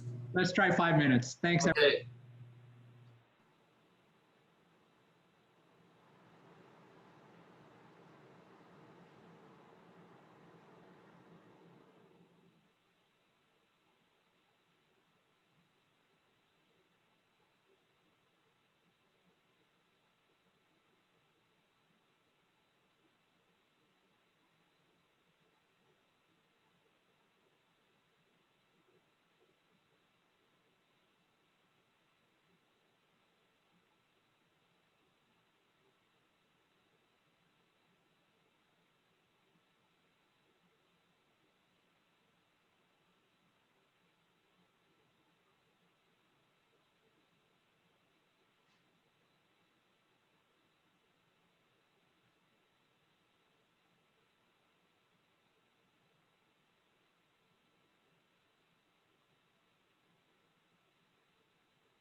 Ready, Scott?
All right, Kaylani, I assume that you're with us. Let's see. Actually, I don't believe we have anything to project for this. Let's go ahead and get back started. Is the lead partner here? Quincy, I heard you moments ago. Oh, there he is. Okay. Let's go ahead and get back started. Make sure Jeremy is here. Jeremy and Carl and Tim. I'm just thinking of folks that I've seen on some of the emails. Are you all here? Because you don't all have your screens on. Okay, Carl, thank you. And Jeremy, I saw unclicked. Two things. So we may need a little bit extra time here. I'm just going to jump to number 6 on your agenda, the annual report, and we'll get rid of that, and that'll add 10 minutes. Annual report is largely complete. There is still some input. I sent out a note a week ago asking for some more input from folks. And we'll make that December 15th, which you'll see in an email about this for any final input. And then I work with the lead partner. So that's really all I wanted to say about number 6. So that brings us back 10 minutes. We're going to talk about the hunt trap coordination. At the July 29th meeting, Jeremy was slated with beginning the discussion. Please, Jeremy. And oh, by the way, so that'll add 10 minutes. So we'll try to go until 11:20 or so, please. Thank you, Scott. So a lot of the discussion has already kind of started today. We've talked some about, obviously coordination and just generally communication. Again, I've had some brief discussions with some of the tribes representatives, talked with Tim a few times. He did present to our tribe months back. But yeah, everything's been really difficult with COVID to try and get everybody at once. But at the same time, I think that we're all kind of circling around a similar understanding of not just communication, but actually some coordination of not only what we're trying to accomplish with the hunt, which we've agreed, a number of times in the past that the hunt, and specifically the treaty hunts, are the priority as far as the management tool for us meeting our population management goals. Eric expressed that earlier as well. But at the same time, Chris was, eloquently describing the population needs, and so we want to be able to work together on that. One of the things that has come up is actually specifically the trap design, and making sure that that we have protocols that are aligned. There was some communication errors that happened last year, and so what we've had in this recent hunting season was the hunt coordination meetings, which was mentioned earlier, in the morning. But what has been kind of realized by the trap is that things occur throughout the day that they need to be flexible with. But that being said, there's definitely a concern from the hunter perspective, wanting to understand. Oh, excuse me. There we go. Are you hearing me now? Okay. That the hunting parties need to be communicated with throughout the day. and it's not necessarily an attempt to block anything, but it's more about understanding what can be done on both sides of that border. You know, we've long said that, you know, the trap simply just needs to be moved. We've been asking for that for quite a while, but you know, that's obviously not going to happen this year. But if we could have some sort of understanding and communication throughout the day, kind of walking that scenario through, there may be some communication difficulties. I mean, a simple phone call isn't that hard to make, but if there are 5 different hunting parties on the ground, that's 5 different phone calls, which could be 5 to 10 minutes long, which essentially is about an hour. So that might be something that we considered of having at that meeting, designating a what we were calling a daily lead LEO, or law enforcement officer, who would be in direct contact with the trap during the day, and then that individual would be tasked with connecting with all of the other law enforcement officers throughout that day, and that occurs already. So that has been one of the prides and the you know, really appreciated between the MOA signed tribes, communicating together, understanding what we're up against when we step on the ground concerning those who have signed on the MOA. And I share NESPERS's concern about getting all of our hunting parties signed on to the MOA. Again, it's a document that has the ability to be altered or changed to fit the needs of all the parties, but that is a blueprint for everybody before we even get to the hunt. Before we even get to the Gardner or West Yellowstone area, we understand, well, to Beatty Goat specifically, we understand what to expect in that, you know, high stress area. And so that's been very helpful in these past years. I don't know if it's actually been fully tested yet. This year will be definitely a different, every year's different. But in these past 2 years that we've utilized it, it's been a positive communication tool, not only in Beatty Gulch, but throughout. So that's one thing that I wanted to bring up, is that potential of you know, we're going to have it. The MOA is signed by the tribe's leadership, the chairman. So that's obviously, if that's going to be a change within the MOA, we'll have to deal with that separately. But that still could occur without having to make any sort of written changes. I think that might be something, just like I said, increase in communication.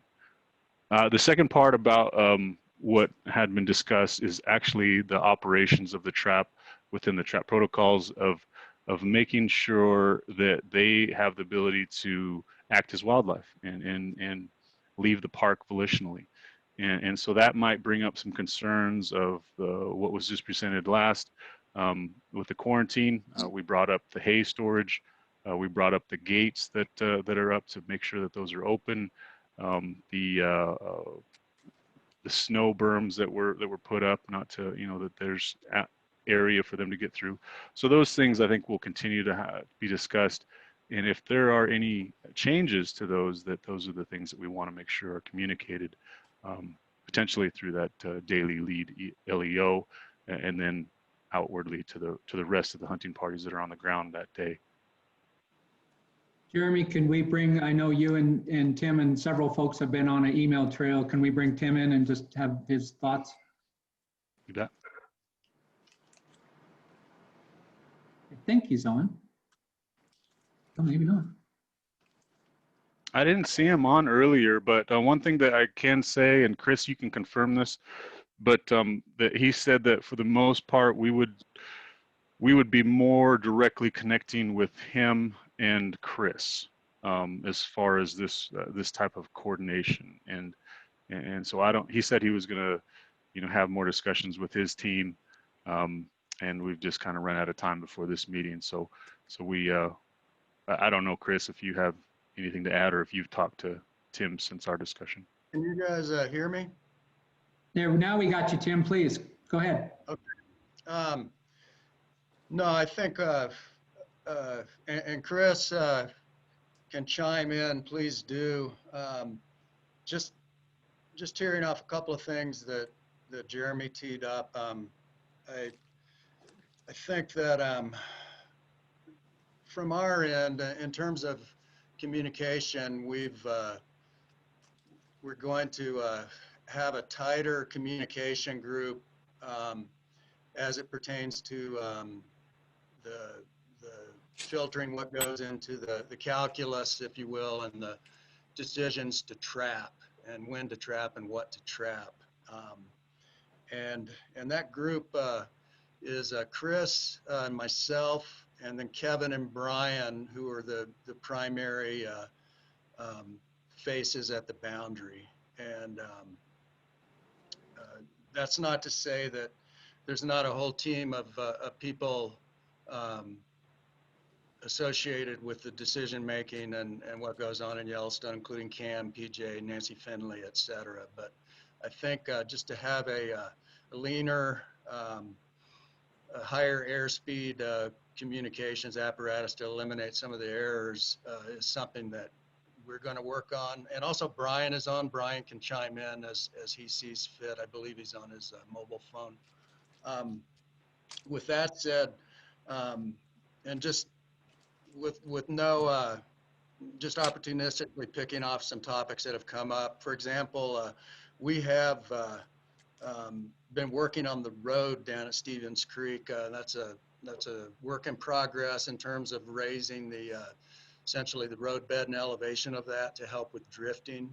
And if we do plow, we're doing it mindfully now in a way that we do create off ramps, if you will, or plowing on a side of the road that that doesn't create as much drifting. But again, that's pretty dynamic. Back to Chris's presentation, I think that he, you know, in 4 slides, pretty briefly, gave a pretty good visual on the 5 slides,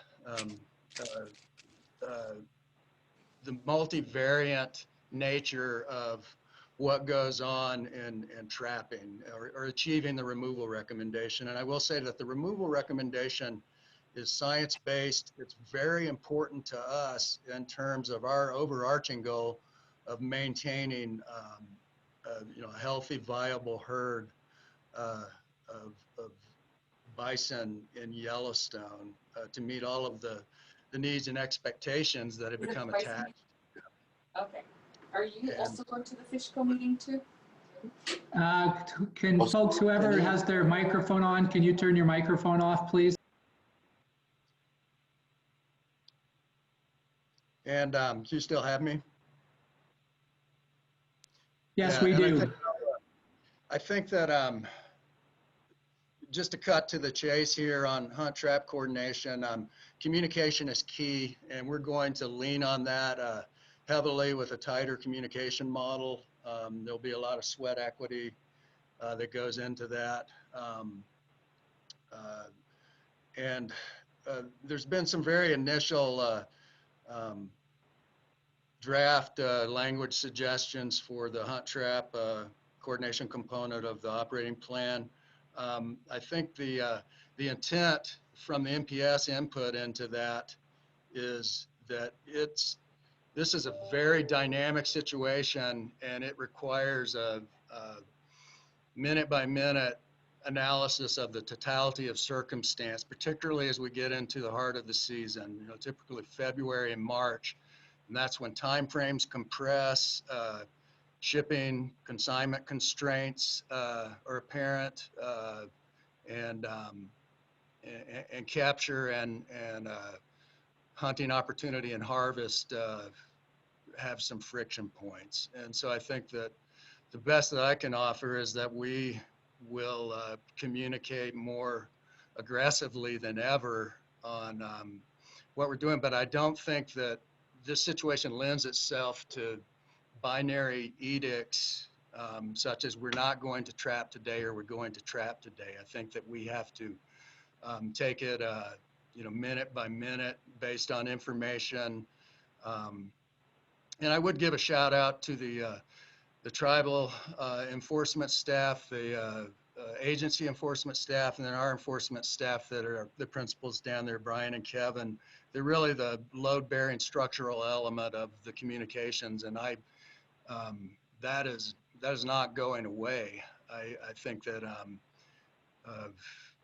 you know, this thing is a Rubik's cube, and we have to twist it differently every day to get the most colors to align to balance things, if you will. And with that, I'll stop my ramble in the sake of time constraints. From me, just to help along the partners in the process, is there the language that we are currently looking at in the Winter Ops program, is that now agreed to? I've had multiple things cross my desk without certainty. So that needs to be decided. Either the partners always do, either decide now or decide how to decide, which might be the partners saying, if, you know, just since Jeremy and Tim just spoke, if Jeremy and Tim agree, we'll go. So I need some input on that to help you get to the end of the plan. I don't think that's final yet. This is Tim, I'm still on, so I'll jump in. I think that there needs to be some offline discussion. I think for clarity, I would say that the language of the hunt trap coordination section from last year, to my thinking, has the discretion in it that allows us to do what we need to do with trapping. I think that the rub is not so much that language, but making sure that we have a common operating picture on that discretion, on you know, tighter communications, and that what is going on as the timeline compresses in the season, and in the context of where we at with that removal recommendation, hunting, harvest, et cetera, and the migration prognostications. You know, what's out there, what's coming, and what does the rest of the season look like? Scott? Please, Jeremy. Yep. Thank you, Scott, and thank you, Tim, for those clarifications. I think that we need to have, we came close, I think, as far as what we're trying to convey, and shared that with the other MOA tribes, the edits that were kind of going around. But yeah, I don't believe that they were quite finalized yet. So, but at the same time, maybe a couple scenarios that kind of bring light to where, as Tim said, the rub might be. And speaking of that, I want to make sure that it is understood that this is what we're trying to accomplish, is to ensure that there's a better level of trust on both sides, because it seems like that's for the most part, I'd say 80 to 90%, things worked really well last year, and our protocols and the winter ops was successful. But there was a few hunts where communications definitely broke down. We had some hazing going on of the animals, where we were our LEO and our hunters were on the ground waiting, and were unaware of that effort. And so those are sort of the communications that we'd like to, you know, not only have communicated to us, but maybe they can even be coordinated to where a certain percentage of those are let through to ensure, because that was discussed last year. I'm pretty clearly remember of us having animals be able to get to Beatty Gulch, and then there be also returning animals to the trap, and that would be more of a focus. And that was kind of some of the design. I didn't mention that earlier, but the trap is all, I mean, if you just look at it from space, it's very much designed as a kind of to scoop up as many animals out migrating from the park. It's not necessarily designed for those animals coming back, and that might be some corrections that we look forward in the future, if the trap is going to remain in this spot.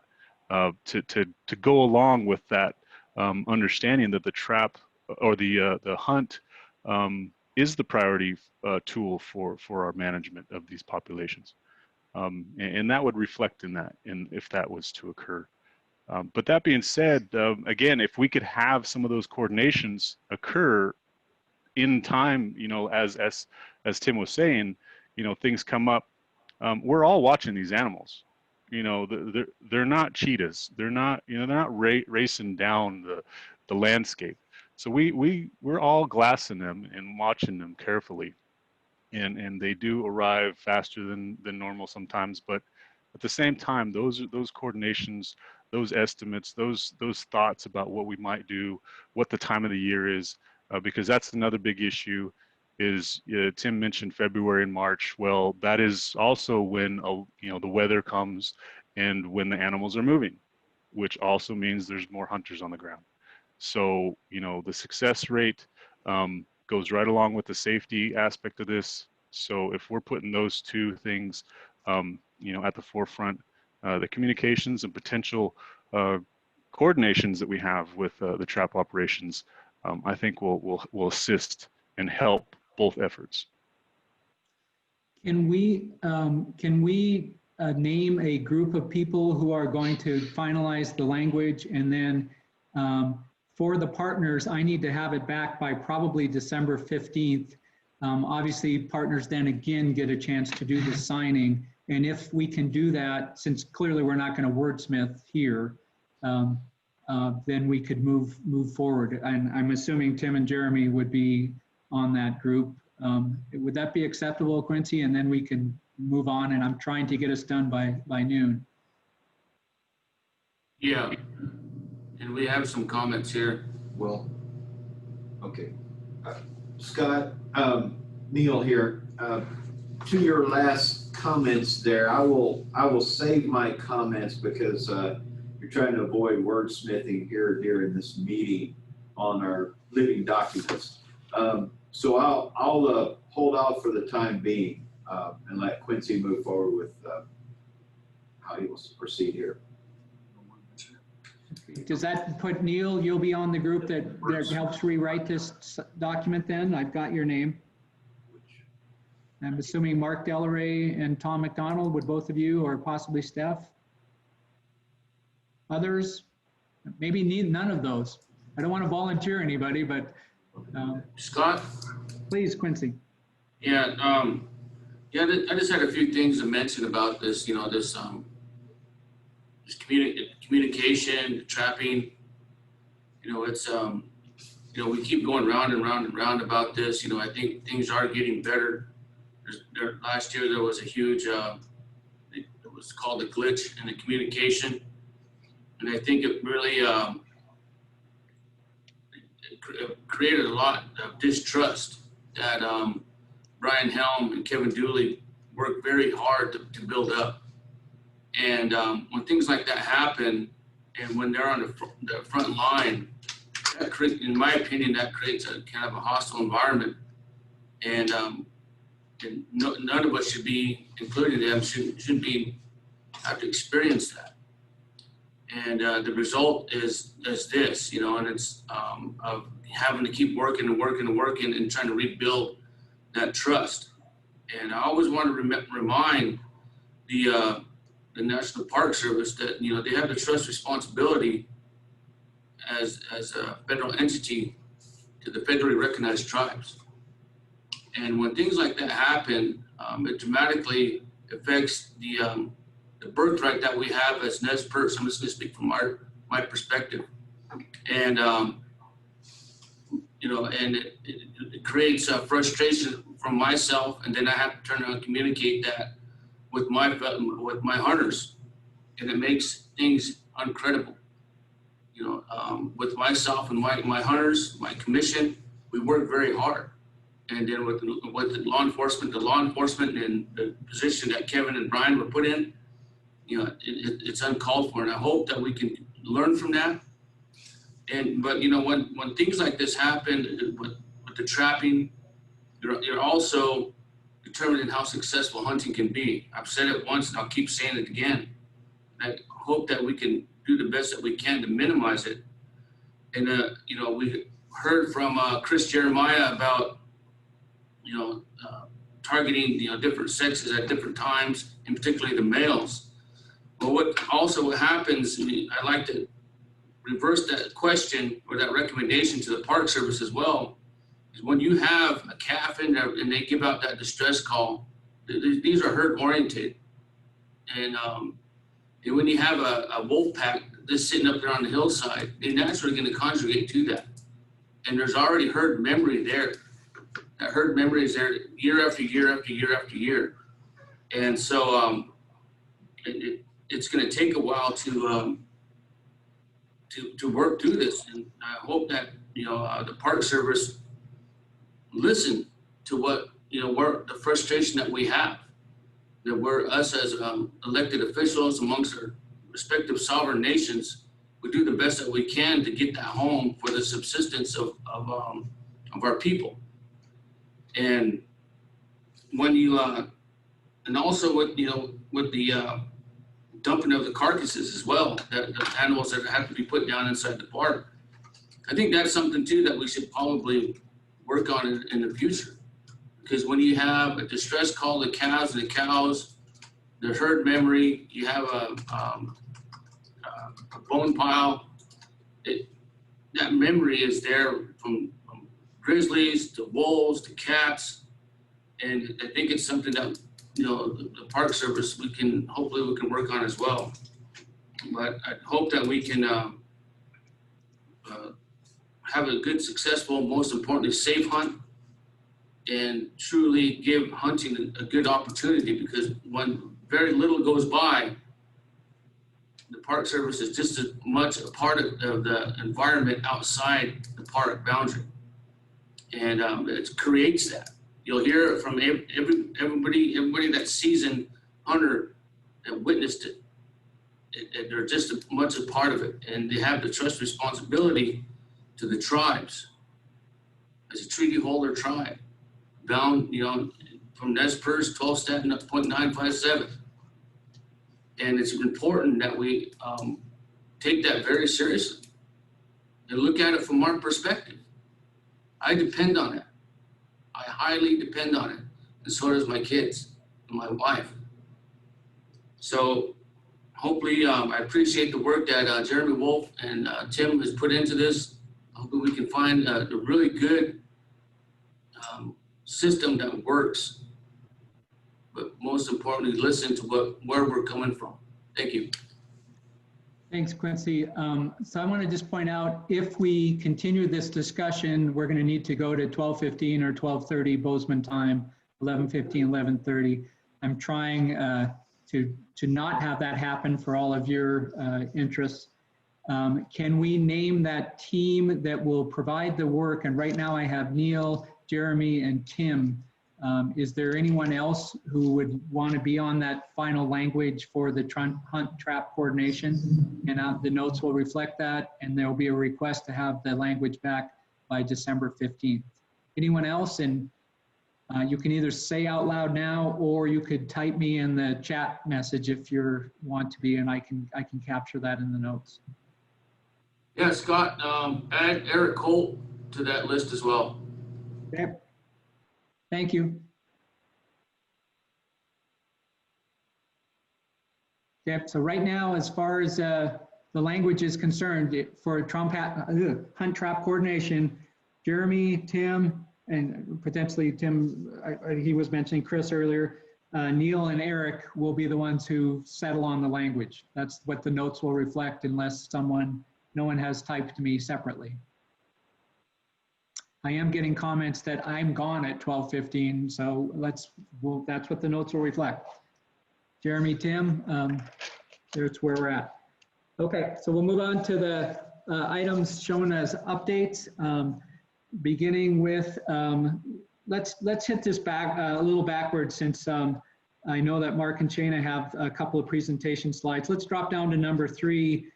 Is there just a short update on the NPS EIS? And I'll get a couple of the ones I think are going to be shorter. And then while NPS is on, also update on the 2 lawsuits.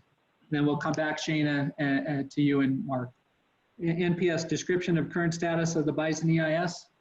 I don't know who that would be. Cam? This is PJ. I can take that. When we agreed to update our NEPA compliance regarding bison management around April or May, the scope of which would be focused on actions that the park would take to manage bison within the park. We held a cooperating agency meeting on November 18th. Appreciate everybody's input and comments on that and afterwards.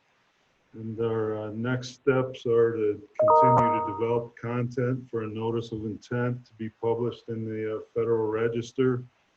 We're anticipating trying to get approval, NPS DOI leadership to move ahead with that and possibly publish it around February 2021, after which we'd have a 30-day comment period and then virtual and public meetings to get input. PJ, again, I can relook at this, but February 21 would be the date targeted for in the Federal Register? Yeah, that's approximate. Okay, approximate. And then the next item is NPS Forest Service updates on the 2 lawsuits, if any. I'll just start with that. I gave an update this summer on the Neighbors Against Bison Slaughter and the Cottonwood lawsuits. I'm not aware of many changes. Again, we agreed to update our NEPA compliance regarding bison management, and as part of that, our solicitors requested a remand or a stay of the court proceedings until we finished with that. My understanding is the plaintiffs in both cases did not agree with that. So, you know, it hasn't been decided, but I'm not aware of any hearings being scheduled yet on those cases. There is some movement on another case, the Buffalo Field Campaign and Fish and Wildlife Service.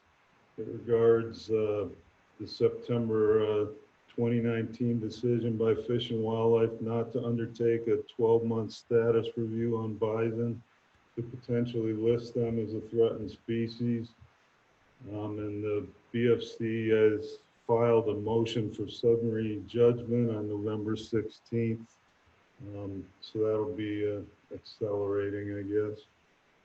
That's all I had. I don't know if the Forest Service has any other updates. Mary, did you have anything you wanted to add? Or I don't know. No, I don't have anything I would add. I think that was a great update. Thank you, PJ. I think in the interest of time, we won't ask questions right now. I will note that the Park Service provided a really good summary on the first 2 lawsuits PJ mentioned that's already in the annual report that you all have on your desk. Marty, update on removing Brucella abortus from the CDC select agent list. Is Marty, we got Marty? Yeah, no, you got me. So as folks are aware of, there was a solicitation for public comments regarding the select agent list. That process is called the ANPR, the Advanced Notice of Proposed Rulemaking, and it's basically a request for comments by the agencies that oversee the select agent list for feedback on whether agents should be added or removed. There were many comments that were submitted. I think what I'm told is that during the 16 process, there were about 40 comments. And I believe during this process, this time around, there were, I want to say just shy of 500, something like 460, if I recall correctly. And I want to say thank you to the folks on in this group that supported a resubmittal of some comments, as well as to some of the other partners that have submitted comments, including Buffalo Field Campaign, who sent out a solicitation to their members to submit comments, which I am deeply appreciative of.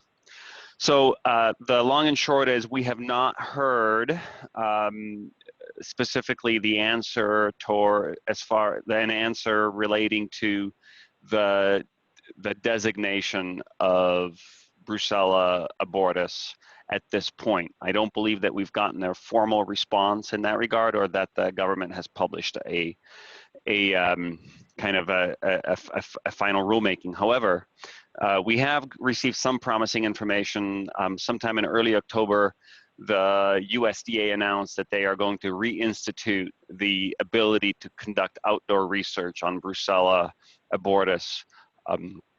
And so that is actually we're appreciative of that. It kind of restores the freedom or the ability that we had in 2017 before those efforts were shut down. So at this point, we're encouraged by that policy change. We are in the process of requesting that USDA work with their partners to create some capacity or some research efforts to take advantage of this restored laxity, because at this point, you know, we have this capability, but really no one is available to take advantage of that additional regulatory rollback, I guess. So all of that is to say that we're glad that this is a step in the right direction. We still feel like full delisting will really be necessary for us to make tangible and rapid progress in vaccine development and to try to tackle this really persistent problem of brucellosis. So it is likely that this group may wind up staying involved in that issue to keep pushing for full delisting down the road. Great, thanks, Marty. We'll go to Dan, update on the Fort Peck Assurance Facility, and there may also be a chance for Becky or Marty again. Marty Mike may have something to tag on there. Please, Dan. Scott, if I may, can I get a quick question for Marty or maybe Please. Becky on the outdoor testing? Will that include Corwin Springs facility? So that policy change did not specify what facility or where that research was going to be done necessarily, as far as where within the surveillance area. And so, Dan, you bring up a good point, which is the fact that prior to 2017, that Corwin Springs facility was used for research primarily, as opposed to using that facility for the conservation purposes and restoration of bison. So, I guess I would say that we will, so recognizing that there may be some interest in restoring the use or the capacity or using the capacity for that facility for research down the road, I would probably just say we'll cross that bridge when we get to it. And I don't know where it's going to land. But to be quite honest, when CAM said that they're looking to expand that capacity within the park a little bit for the restoration purposes, I was actually significantly encouraged, because perhaps the choke point won't be quite as severe for facilities going forward if we kind of all work on the capacity issue. Okay. If I may, quickly, I would just say to that question, Dan, that APHIS does not have any plans currently to do any research at that facility. So we're in the status quo mode at this point. Also, I can type in into the chat box the webpage where you can find this policy statement. And one thing that I just want to clarify is that it does specifically state that this research has to be done in an endemic area. So it limits the area of where outdoor research can be done. Also, quickly, I just wanted to add something. Tim's points brought something up that I hadn't thought about previously, but one of the pinch points we might end up looking at regarding the hunt and the trap and the communication and all that whole ball of wax is that meat processing plants are at capacity, and it's very difficult to get anything into those facilities right now. And so whoever is responsible for coordinating that with the plants that process bison, I would start contacting them now to see if they're even going to be able to take bison this winter, because we may end up in a pickle in that situation because of COVID. Thank you, Becky. Oh, sorry. No, I was just going to say, good point, Becky. Working with our meat inspection section, I know just anecdotally, one of the facilities that's east of the park is booked up through 2023 for custom product, which just blew my mind. So I think, thank you for bringing that up, Becky. That's very much on point. I think that those plans and those conversations need to be starting yesterday. So let's go back to Dan for any Fort Peck update, and then Kaylani after that, be ready for the, I believe it's D, it says Mark slides, and then E, Shana. Dan, please. Thank you, Becky. So over the summer, Fort Peck split its 120-acre pasture, which included drilling a well and additional double fencing.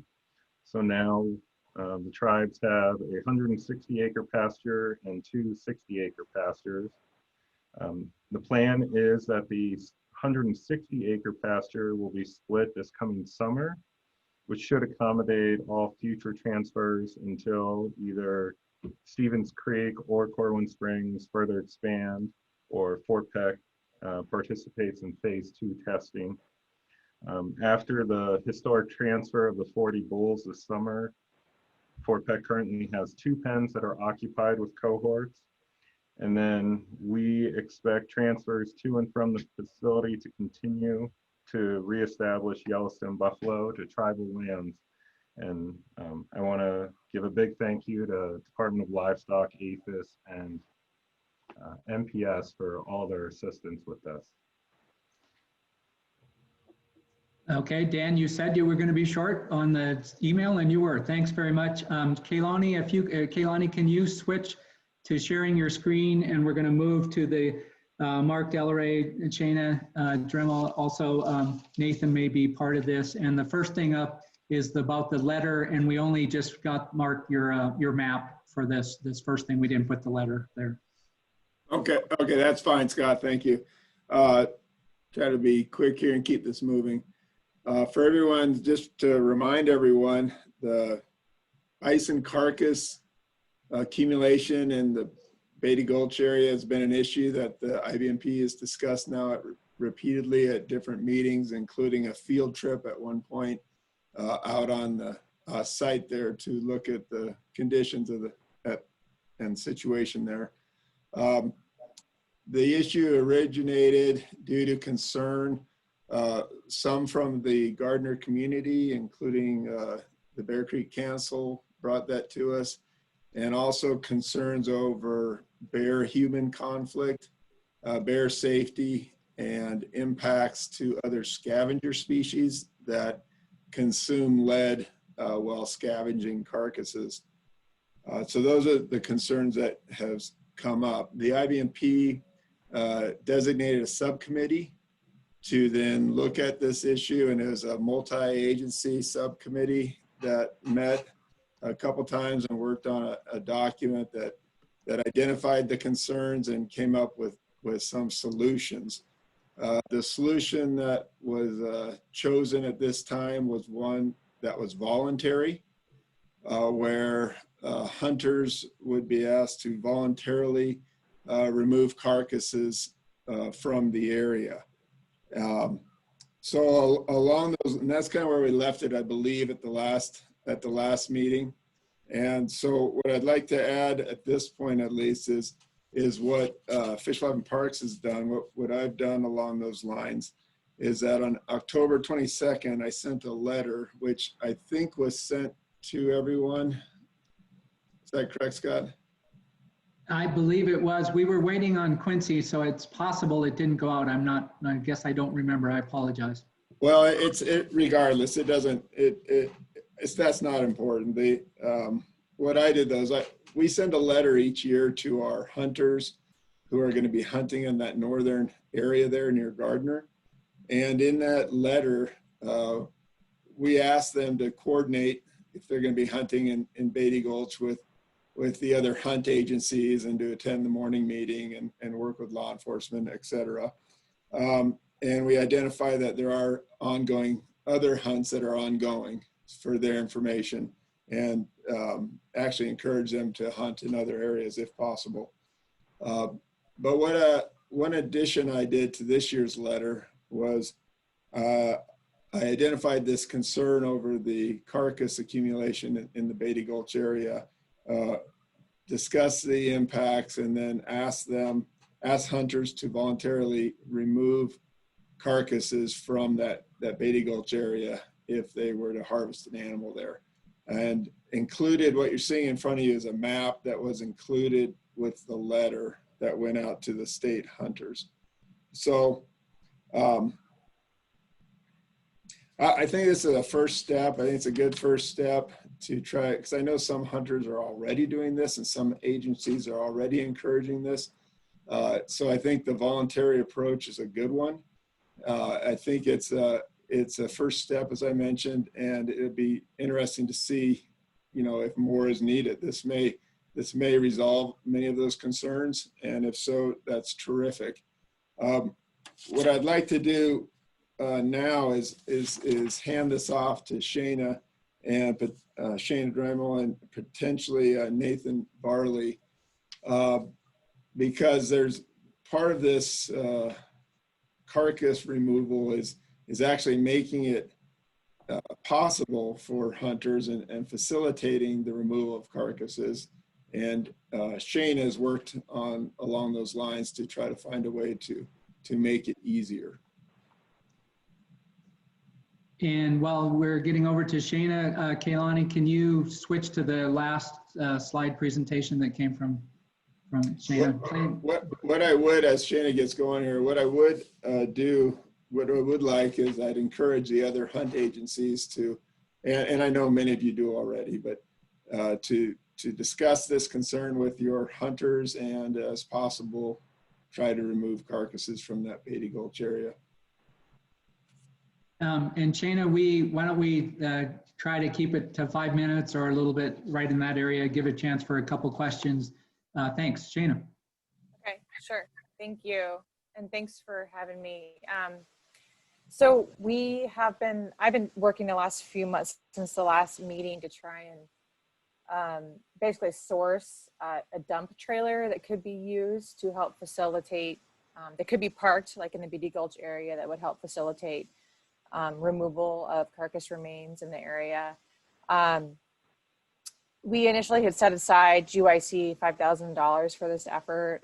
However, it's become clear that this is going to cost somewhere probably between $10,000 and upwards of $17,000, especially if we end up having to use a new dump trailer, and then we have to retrofit it with a bear-proof top and doors and all of that. So we've had, so far we have not been able to find a used trailer given all the construction that's been going on. So concurrently, we've also been trying to move some money around and get some more funds together to try and just buy a new one. And I think we're pretty close to being able to do that at this point. I'll go ahead and just run through these two different options for a dump trailer that we have. The first that you guys are looking at right here is to buy a new dump trailer somewhere in this area in the Gallatin Valley, and then work with Steve Prim, hire him as a contractor who would then work with a welder to build some sort of cage to keep scavengers and bears out of the dump trailer.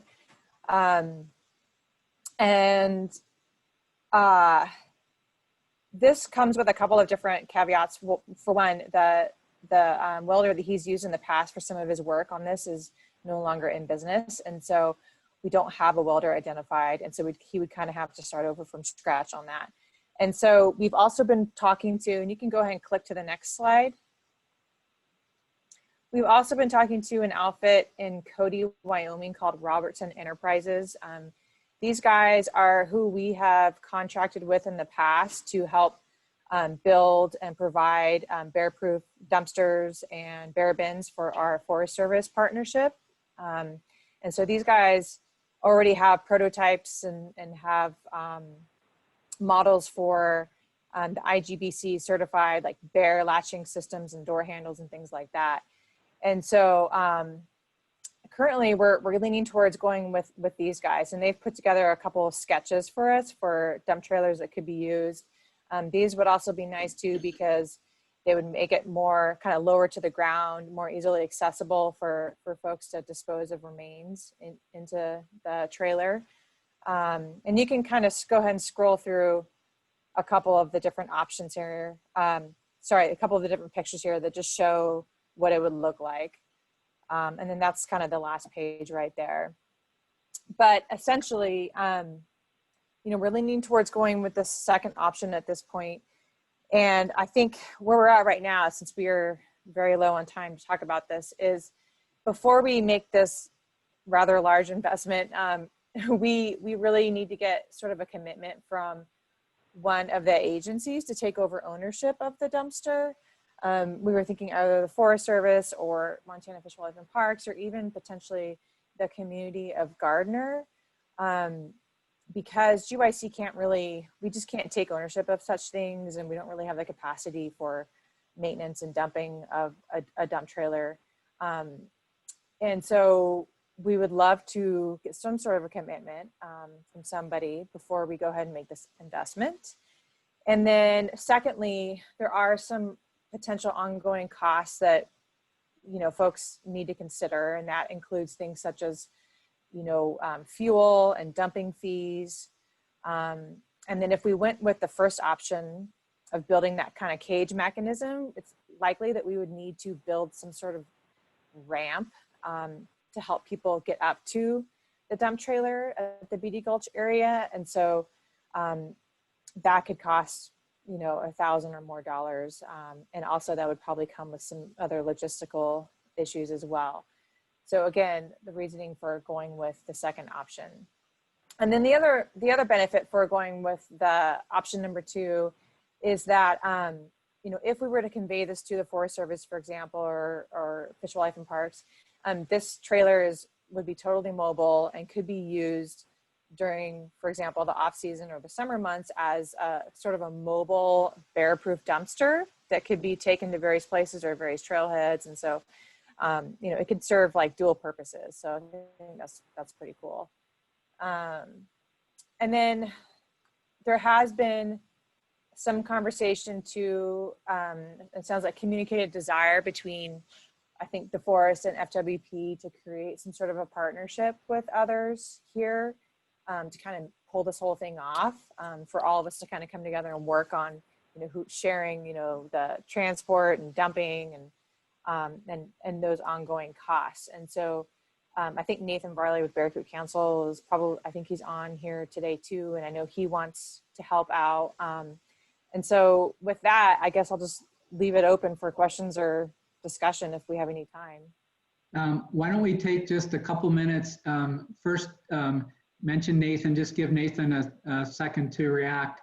And then while he's doing that, Shane have put out a pretty clear request for would an agency partner with them. Nathan, please.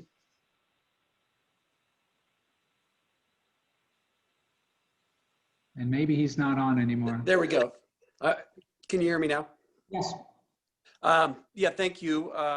Again, Nathan Varley, Bear Creek Council. Yeah, we're real supportive of this idea in terms of volunteer time and funding down the road. Yeah, just appreciate all the work that Shane has done to do this research and try to keep this going.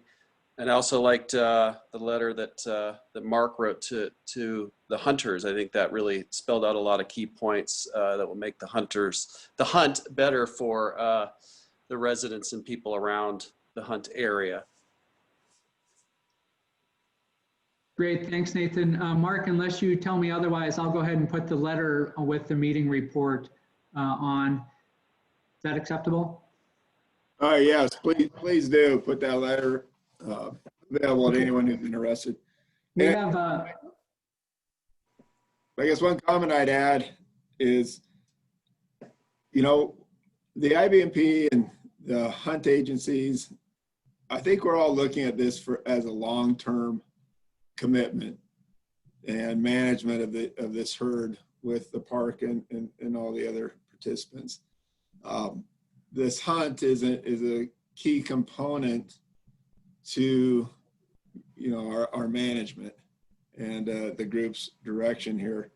I see this effort here as being to help this hunt be sustainable, help its acceptance, acceptance with the local community and others, and also its sustainability as far as reducing impacts to other species.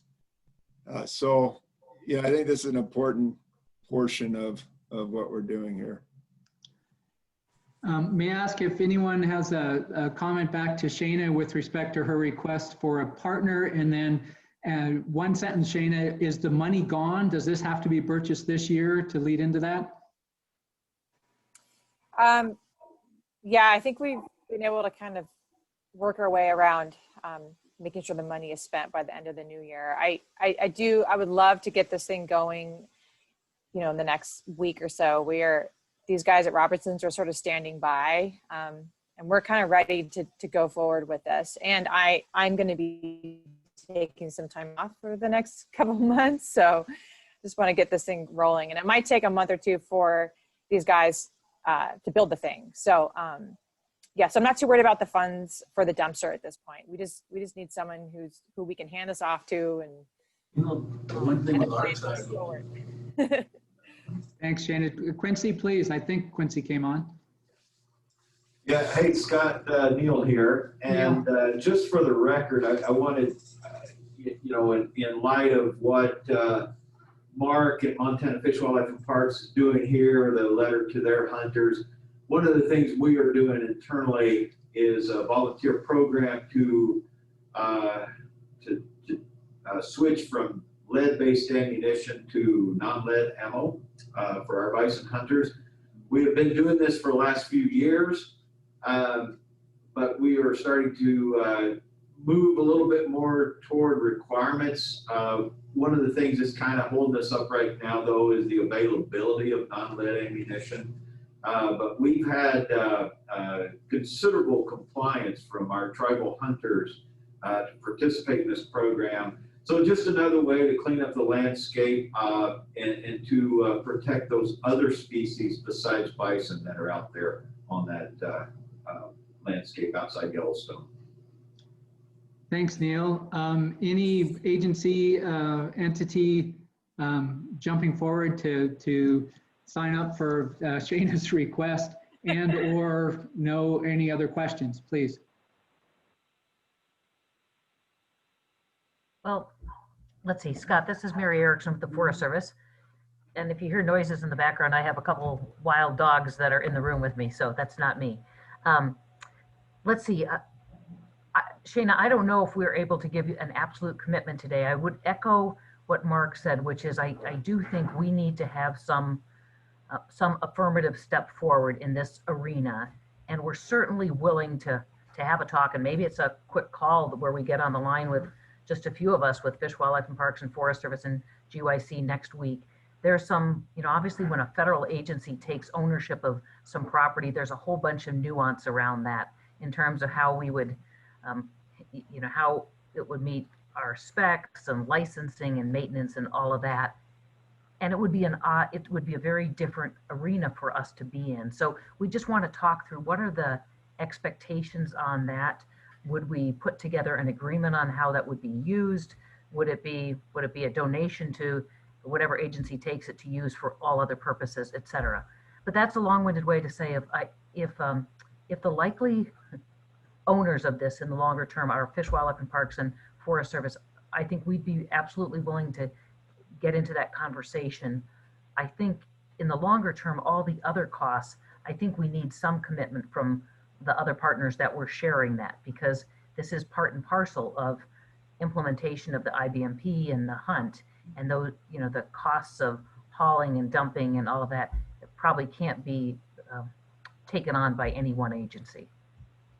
And Mike Thome, I know you've been kind of thinking about this in the background, not to put you on the spot, but anything you'd want to offer up. I realize we're running out of time, and this is a really important conversation going into this winter. So I don't want to defer it so we come back to this in the spring. I want to give us a path forward to get some agreements in the next couple weeks so that we have a plan for this season. I just echo your one thing there, Mary, of the long-term plan. Yes, there'd be options of ownership of this, but those questions you brought up, Shana, of further commitments of who hauls it, who dumps it, who pays for dumping fees. Some of those things definitely need detailed out before we settle on this option. Okay. Anyone else with input? Sorry, Shana. Oh, I guess my follow-up question then would be, how do we, I guess what would be the next step towards having that conversation and coming up with some sort of a agreement, cooperative agreement between the forest and FWP and maybe the Gardner community and Bear Creek Council and GYC and whoever else wants to get involved. Hey, Shana, can I ask a question about that? Because I do feel this desire to kind of get something moving, but there are a few, all these long-term details and nuances. From the perspective of GYC, as we go into this season, do you really need to have someone basically stepping up and immediately taking ownership in this? Or do you need, I'm trying to think about how, do you need that immediately so that you're basically having the property and transferring it? Or do you need a solid commitment, and maybe that sounds a little too much like a handshake, but between Forest Service and FWP, that we will figure out a way to deal with this, but it might not be in the next month or 2 months, or that there might be a little bit more process? Or is there too much responsibility or liability on GYC for holding that as we start into this winter? Well, that's a good question. I mean, I think that we'd be okay with like sort of an unofficial agreement. And I think our impetus for trying to get this thing rolling is just so that we could have something out on the landscape for folks, gosh, by midwinter, if that's possible. If that's not a possibility, then we can certainly hold off until next year. But yeah, I think we were just trying to get something out there for folks for this coming season. But if we think that most likely the forest and or FWP, can take over some sort of ownership, then I think we'd feel more comfortable with kind of jumping the gun here and moving forward with this. So, yeah, I guess what I'd throw out there is taking ownership of a piece of equipment like this and then a program change, with the required staffing or maintenance or what have you, is a challenge for the agencies, which I think you just heard, Shana. I guess that's a question maybe to Nathan is, is there opportunity for Bear Creek Council or maybe others in the Gardner community to play that role instead of one of the agencies? Let's get Nathan's response, and then we're at 12, and let's say we're going to finish at 12:10. Nathan? You bet. I like the idea. I don't know all the details of doing that. I mean, Bear Creek Council owns a lot of bear-proof garbage cans around town. So ownership might not be a big deal. I'd be curious what Shana has to say about why GYC wouldn't want to do it themselves. But we're open to that idea. And then just the maintenance and long-term use of it. We thought about volunteer power there. That's a little bit inconsistent.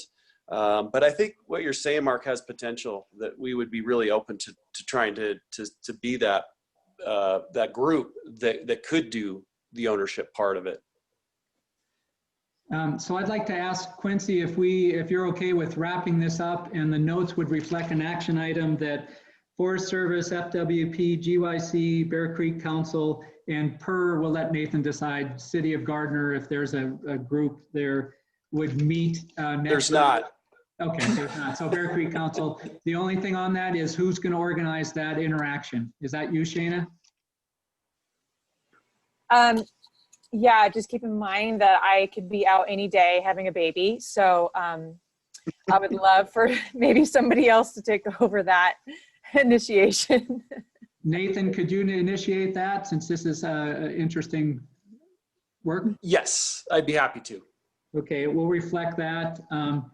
And since it has Mark and Mary, anything last there, and we'll move on to the last item and try to close up. Mark? No? Scott? Yes, please, Jeremy. Thank you, Scott. Really quick, I brought this item to our commission. There's initial support of it, but we need to know what you know, the ending financials and all these questions that are going to be asked this this meeting. So if you guys want to reach out to us after you guys have figured something out, just let us know. Like I said, we have initial support from our commission. Super, thanks, Jeremy. And Nathan, it sounds like you'll be organizing. If there's a short report, you can send it to me and I can pass it along to the email distribution list.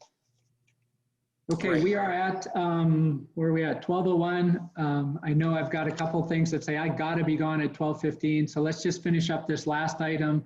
Thanks, Kaylani, for switching us back.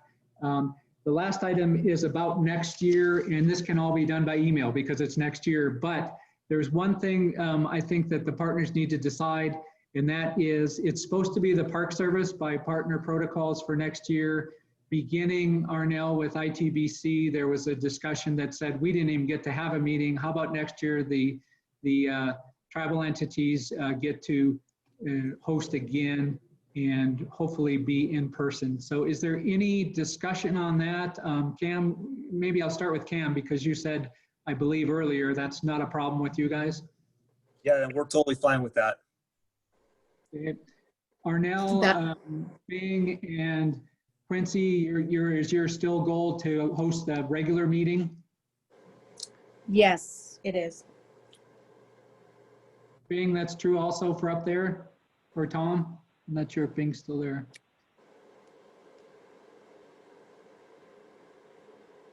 Yeah, Scott, you know, it's fine for us to host a meeting. We just don't have it in our budget to pay the consulting fee for next year. So as long as that's not included and it's just providing a meeting location, I think we're definitely up for that, you know, provided that the vid allows for it to happen. The constraints for COVID would allow it. And Quincy, I've heard you already last week mention that you guys really would like to host again, correct? 10-4. All right. Okay, so I don't think we're going to decide this today. So the idea is that the tribes will host again next year. They hope it to be in person.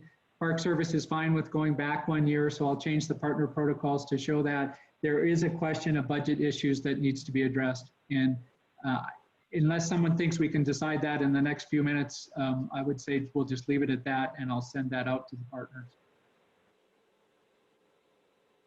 All right, nobody's jumping forth with a solution, so that's great. Now the last question before we turn it over to Quincy. What's the amount, Scott? Sorry, Cam, I didn't hear that. What's the amount of the consulting fee? It seems like between all the things that the partners do, it's sort of can be this year 15,000 and some years 30,000, depending on how big a deal, how many meetings and that kind of thing. Yeah, we can work something out. Okay. I will put a note, Cam, to connect with you. The last thing then is usually the partners pull out their calendars. Would you like to do that, or maybe just have me send out one of those, when can I meet things? I forgot what they're called, for setting the meetings for next year. Happy to jump right into it. Quincy, you want to do this right now, or I'm just worried it's going to take us a lot more than 5 or 6 minutes. Scott, why don't we just have you just send out some dates, traditional dates of when we meet. Okay, I will do that. I will send those out as part of my part of the report out.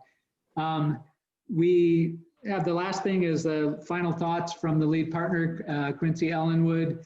Right before that, did anything pass by that anyone had a crisis on that somehow we missed? At least I can get it in the notes for things that have to be done. No. Okay. No known words. So me personally, I want to thank Kaylani for just jumping in and doing this like literally last second, and for a fabulous, seamless job. Thank you, Kaylani. And Quincy, you have the last word.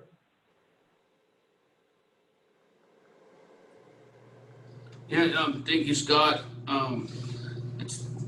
It's been an interesting spring and summer and fall and winter now. I just want to tell you all that I appreciate everybody's hard work, and I hope that we have a good, safe, successful hunt this year. Traveling mercies to for everybody, you know, heading to Buffalo country, and to also wish everybody a happy holidays, a happy New Year.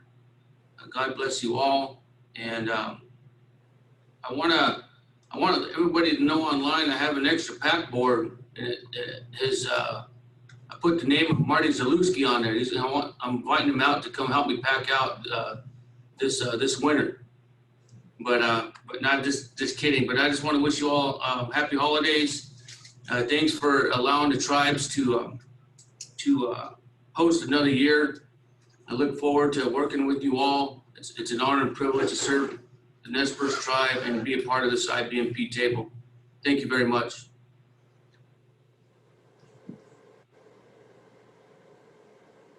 He's on the mute. Going to say thank you to everyone. Oops, who are we yelling? All right, I'm going to say thank you to everyone, and thanks Quincy and the Nez Perce tribe, excuse me, most recently for their leadership. Everybody have a great day, and we made it before 12:10, so not too bad. Everybody have a great day. Thank you very much. Great holidays, and be safe. Thanks everybody. Thank you.